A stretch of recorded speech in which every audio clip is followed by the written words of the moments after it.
ਫੈਸਨੋ ਵਾਲੇ ਜਿਹੜੇ ਕਿ ਤੁਹਾਨੂੰ ਟਰੱਕ ਦਾ ਲਾਇਸੈਂਸ ਵਧੀਆ ਸਿਖਲਾਈ ਦੇ ਕੇ ਘੱਟ ਸਮੇਂ ਦੇ ਵਿੱਚ ਲੈਣ 'ਚ ਸਹਾਇਤਾ ਕਰਦੇ ਨੇ। ਕਾਲ ਜੀਤ ਅਟਵਾਲ 559 374 45 41। ਇਹਨਾਂ ਸਾਰਿਆਂ ਦਾ ਬਹੁਤ ਬਹੁਤ ਧੰਨਵਾਦ। ਜੇਕਰ ਤੁਸੀਂ ਜਾਂ ਕੋਈ ਹੋਰ ਕਾਰੋਬਾਰ ਇਸ ਪ੍ਰੋਗਰਾਮ ਨੂੰ ਸਪਾਂਸਰ ਕਰਨਾ ਚਾਹੁੰਦੇ ਹੋ, ਸੰਪਰਕ 408 722 7698 ਦੇ ਉੱਤੇ।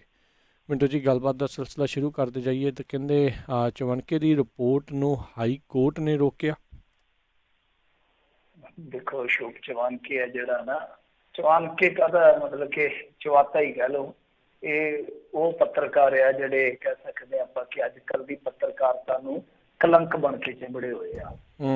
ਇਹਦਾ ਹੁਣੇ ਪਿੱਛੇ ਜੇ ਰੌਲਾ ਪਿਆ ਵਾ। ਵੈਸੇ ਤੇ ਇਸ ਬੰਦੇ ਦੇ ਬਹੁਤ ਰੌਲੇ ਆ, ਜੇ ਤੁਸੀਂ ਦੇਖੋਗੇ ਨਾ ਇਹਦੇ ਬਾਰੇ ਸਰਚ ਕਰਕੇ ਅਸ਼ੋਕ ਚਵਾਨਕੇ ਜਾਂ ਨੂੰ ਟਵੀਟ ਤੇ ਫੋਲੋਗੇ, ਬੜੇ ਬੇਕਲੇਸ ਆ। ਇਹਨੇ ਇੱਕ ਵਾਰੀ ਮੇਰੇ ਖਿਆਲ ਦੇ ਨਾਲ ਕਮਲੇਸ਼ ਤਿਵਾੜੀ ਹੱਤਿਆਕਾਂਡ ਦੇ ਵਿੱਚ ਅਸਦੁੱਦੀਨ ਓਵੈਸੀ ਦੇ ਖਿਲਾਫ ਖਬਰ ਫੈਲਾਈ ਸੀਗੀ ਤੇ ਯੂਪੀ ਪੁਲਿਸ ਦੇ ਖਿਲਾਫ ਮਸਜਿਦ ਕੇ ਫਰਮਾਨ ਇੱਦਾਂ ਦਾ ਸੀ, ਫੇਕ ਸੀਗੀ। ਇਸ ਤਰ੍ਹਾਂ ਬੜੀਆਂ ਨੇ, ਮੈਂ ਦੱਸ ਸਕਦਾ ਆਲਟ ਨਿਊਜ਼ ਨੇ ਇੱਕ ਵਾਰ ਇਹਦੇ ਤੇ ਪੂਰਾ ਆਪਣਾ ਲੇਖ ਕੀਤਾ ਸੀਗਾ ਕਿ ਕਿੰਨੀਆਂ ਫੇਕ ਚਲਾਈਆਂ ਹੋਈਆਂ ਨੇ।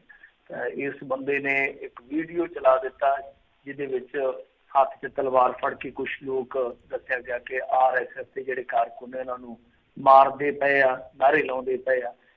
ਆਲਟ ਨਿਊਜ਼ ਨੇ ਜਦੋਂ ਉਹ ਫੈਕਟ ਚੈਕਿੰਗ ਕੀਤੀ, ਉਹ ਪੁਰਾਣੇ ਵੀਡੀਓ ਸੀ ਐਡਿਟ ਕਰਕੇ ਉਹਨੇ ਪਾ ਰੱਖੇ ਸੀਗੇ। ਤੁਸੀਂ ਆਪ ਹੀ ਅੰਦਾਜ਼ਾ ਲਾ ਲਓ ਕਿ ਕਿਸ ਕਿਸਮ ਦਾ ਇਹ ਪੱਤਰਕਾਰ ਆ।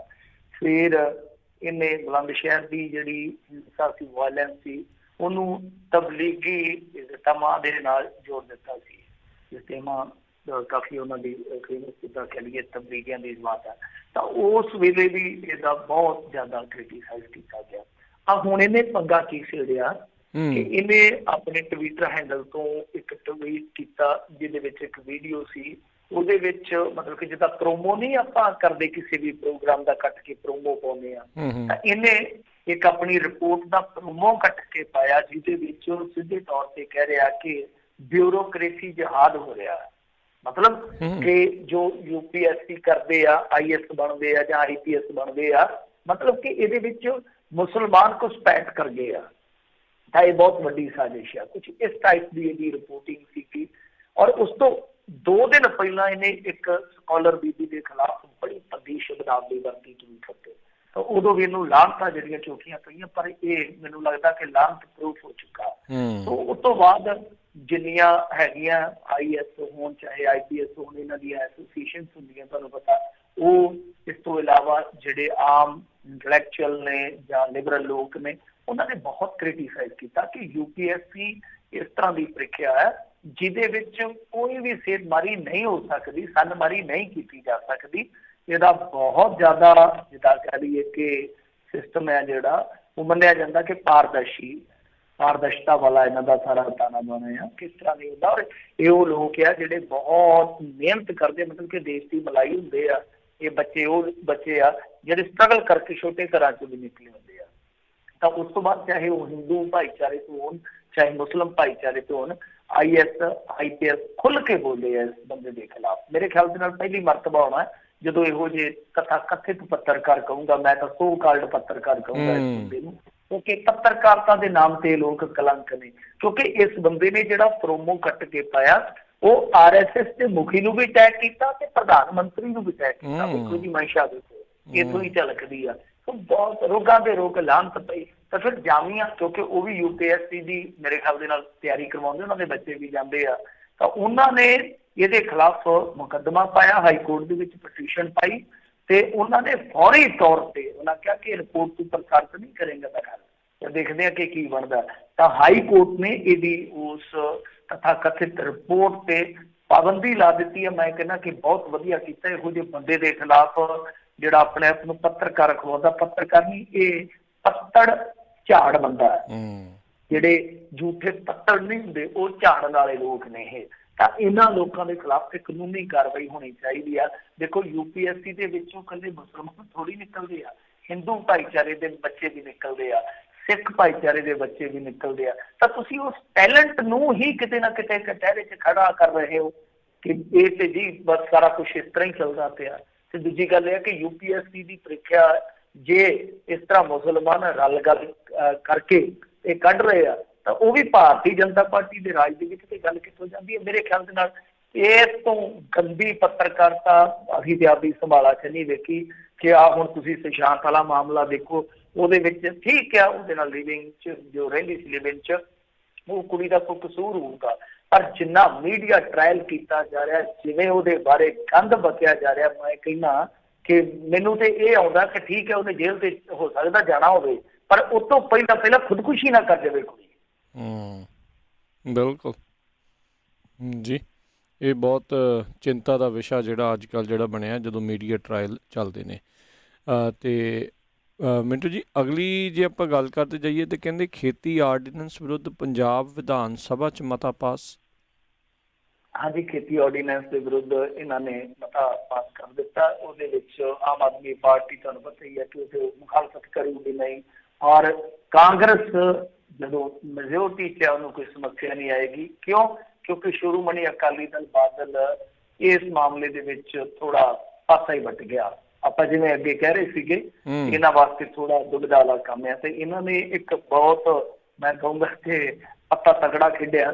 ਇਹਨਾਂ ਨੇ ਸਪੀਕਰ ਤੋਂ ਰਾਏ ਮੰਗ ਲਈ ਕਿ ਹਾਂਜੀ ਅਸੀਂ ਕਿਵੇਂ ਕਰੀਏ, ਕਿਉਂਕਿ ਇਹਨਾਂ ਦਾ ਇੱਕ ਵਿਧਾਇਕ ਹੈ ਗੁਰਪ੍ਰਤਾਪ ਸਿੰਘ ਜੀ ਵਡਾਲਾ, ਉਹ ਪੋਜ਼ਿਟਿਵ ਆਇਆ, ਔਰ ਉਸ ਤੋਂ ਬਾਅਦ ਜਿੱਦਾਂ ਨੇਮ ਕਾਇਦਾ ਹੈ, ਔਰ ਸਪੀਕਰ ਸਾਹਿਬ ਨੇ ਵੀ ਆਖਿਆ ਕਿ ਹਾਂ ਭਾਈ ਤੁਸੀਂ ਥੋੜਾ ਅਵੋਇਡ ਹੀ ਕਰ ਸਕਦੇ ਹੋ।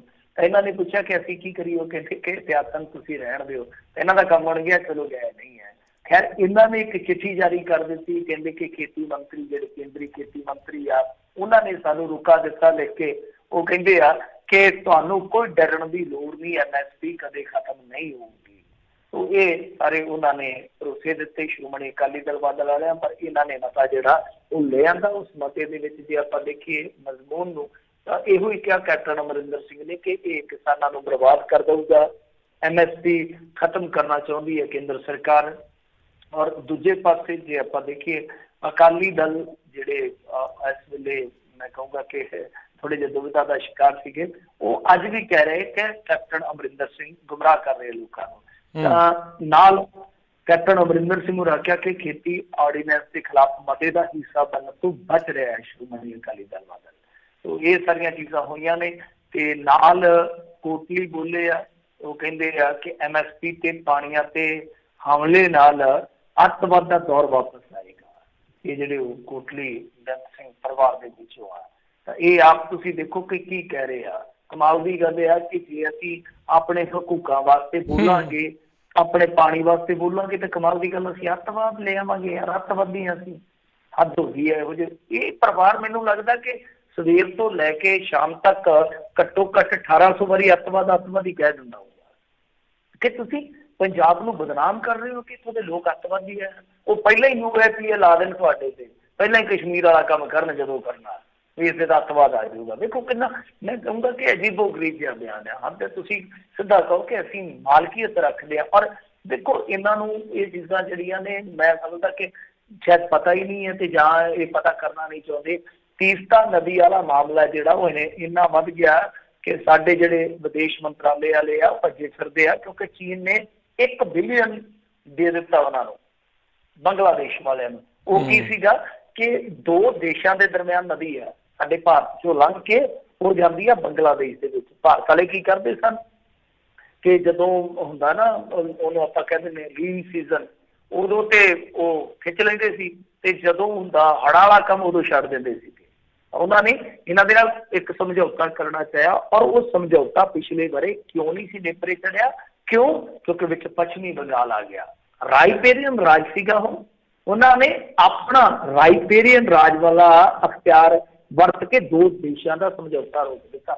ਤੁਸੀਂ ਆਪ ਹਿਸਾਬ ਲਾ ਲਓ। ਤੇ ਗੱਲਾਂ ਪਤਾ ਨਹੀਂ ਕਿਹੋ ਜਿਹੀਆਂ ਕਰੀ ਜਾਂਦੇ, ਜੋ ਗੱਲਾਂ ਕਰਨ ਵਾਲੀਆਂ ਤਰਕ ਦੇ ਆਧਾਰ ਤੇ ਕਰਨੀਆਂ ਚਾਹੀਦੀਆਂ। ਮੈਂ ਇਸ ਬਿਆਨ ਦੇ ਨਾਲ ਥੋੜਾ ਆਹਤ ਵੀ ਹਾਂ ਜੇ ਜਾਤੀ ਤੌਰ ਤੇ ਵੇਖੀਏ ਕਿ ਜੇ ਕੋਈ ਪਾਣੀ ਦੀ ਮੁਖਾਲਫਤ ਕਰੂਗਾ, MSP ਦੀ ਮੁਖਾਲਫਤ ਕਰੂਗਾ, ਜ਼ਰੂਰੀ ਨਹੀਂ ਹੈ ਕਿ ਉਹ ਅੱਤਵਾਦੀ ਹੈ। ਖੈਰ ਚਲੋ ਇਹਦੇ ਤੋਂ ਅੱਗੇ ਵਧੀਏ। ਜੇ ਆਪਾਂ ਗੱਲ ਕਰੀਏ ਤਾਂ ਅੱਜ ਦਾ ਜਿਹੜਾ ਇਹ ਸੈਸ਼ਨ ਆ ਉਹ ਸ਼ੁਰੂ ਹੁੰਦਿਆਂ ਹੀ ਥੋੜੀ ਹਫੜਾ ਦਫੜੀ ਵੀ ਪਈ। ਆਮ ਆਦਮੀ ਪਾਰਟੀ ਵਾਲੇ ਉਹ ਜਿਹੜੇ ਹੁੰਦੇ ਨਾ ਸੂਟ ਜੇ ਪਾ ਕੇ, ਜਿਵੇਂ ਚੰਨ ਤੇ ਜਾਣਾ ਹੁੰਦਾ ਕਈਆਂ ਨੇ ਪਾਏ ਹੁੰਦੇ ਉਸ ਤਰ੍ਹਾਂ ਦੇ, ਉਹ ਜਿਹੜੇ PP ਕਿੱਟਾਂ ਜਿਹਨਾਂ ਨੂੰ ਕਹਿ ਦਿੰਦੇ, ਉਹ ਆ ਗਏ ਪਾ ਕੇ। ਨਾਲ ਉਹਨਾਂ ਦੇ ਕੋਲ ਆਪਣੀਆਂ ਕਰੋਨਾ ਵਾਲੀਆਂ ਨੈਗੇਟਿਵ ਰਿਪੋਰਟਾਂ, ਕਹਿੰਦੇ ਸਾਨੂੰ ਅੰਦਰ ਨਹੀਂ ਜਾਣ ਦਿੰਦੇ। ਉੱਥੇ ਥੋੜਾ ਜਿੱਦਾਂ ਕਹਿ ਲਈਏ ਕਿ ਸਿਆਸੀ ਤੌਰ ਤੇ ਮਾਹੌਲ ਭਖਿਆ ਕਿ ਉਸ ਤੋਂ ਬਾਅਦ ਇਹਨਾਂ ਦੇ ਕੁਝ ਵਿਧਾਇਕ ਜਿਹੜੇ ਆ ਉਹਨਾਂ ਨੂੰ ਦਾਖਲਾ ਵੀ ਮਿਲਿਆ। ਔਰ ਦੂਜੀ ਗੱਲ ਜਿਹੜੀ ਆ ਉਹ ਇਹ ਆ ਕਿ ਇੱਥੇ ਜਿਹੜਾ ਇਹਨਾਂ ਨੇ ਆਰਡੀਨੈਂਸ ਲਿਆਂਦਾ ਉਸ ਤੋਂ ਇਲਾਵਾ ਕੁਝ ਬਿੱਲ ਵੀ ਲਿਆਂਦੇ, ਫਿਰ ਉਹਦੀ ਗੱਲ ਆਪਾਂ ਬਾਅਦ ਚ ਕਰ ਲਵਾਂਗੇ ਕਿਉਂਕਿ ਉਹ ਇੱਕ ਤਾਂ ਕਲੀਨਿਕਲ ਬਿੱਲ ਹੈ, ਐਸਟੈਬਲਿਸ਼ਮੈਂਟ ਬਿੱਲ ਹੈ, ਸ਼ਾਇਦ ਕਾਫੀ ਲੰਮੇ ਸਮੇਂ ਤੋਂ ਪੈਂਡਿੰਗ ਸੀਗਾ ਕਿ ਜਿਹੜੀ ਸਿਹਤ ਪ੍ਰਣਾਲੀ ਆ ਉਹਦੇ ਵਿੱਚ ਆਮ ਲੋਕਾਂ ਨੂੰ ਕੁਝ ਹੋਰ ਰਹਿਤ ਦਿੱਤੀ ਜਾਵੇ। ਇਸ ਤਰ੍ਹਾਂ ਇੱਕ ਪ੍ਰਿਜ਼ਨਮੈਂਟ ਦੇ ਨਾਲ ਜੁੜਿਆ ਹੈ, ਜੋ ਪ੍ਰਿਜ਼ਨਰ ਹੁੰਦੇ ਆ, ਕੈਦੀ ਹੁੰਦੇ ਆ, ਉਹ ਜੇਲ੍ਹਾਂ ਦੇ ਨਾਲ ਆ ਕਿ ਸ਼ਾਇਦ ਪੈਰੋਲ ਸੰਬੰਧੀ ਹੋਏਗਾ ਕੋਈ ਇਸ ਤਰ੍ਹਾਂ, ਮਤਲਬ ਕਿ ਮੈਨੂੰ ਪੂਰਾ ਨਹੀਂ ਪਤਾ, ਮੈਂ ਇਮਾਨਦਾਰੀ ਨਾਲ ਕਹਾਂ।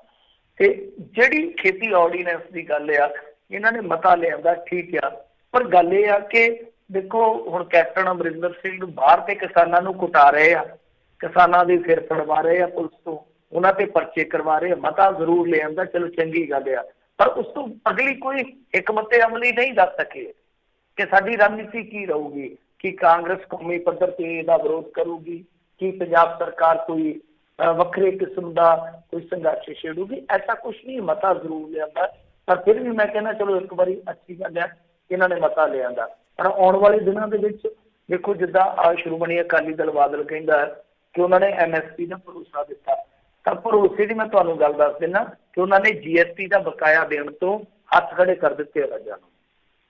ਤਾਂ ਕਹਿਣ ਦਾ ਭਾਵ ਇਹ ਆ ਕਿ ਕੱਲ ਨੂੰ ਯਾਰ FCI ਦੀ ਜਿਹੜੀ ਪ੍ਰੋਕਿਉਰਮੈਂਟ ਆ ਉਹ ਲਿਮਿਟਡ ਕਰ ਦਿੰਦੇ ਆ। ਠੀਕ ਆ, ਮੈਂ ਤਾਂ ਕਹਿੰਦਾ ਕਿ ਸ਼੍ਰੋਮਣੀ ਅਕਾਲੀ ਦਲ ਬਾਦਲ ਨੂੰ ਅੱਜ ਸੰਭਲ ਜਾਣਾ ਚਾਹੀਦਾ ਕਿ ਕਿਤੇ ਤੁਸੀਂ ਵੀ ਛਲੇ ਨਾ ਜਾਇਓ।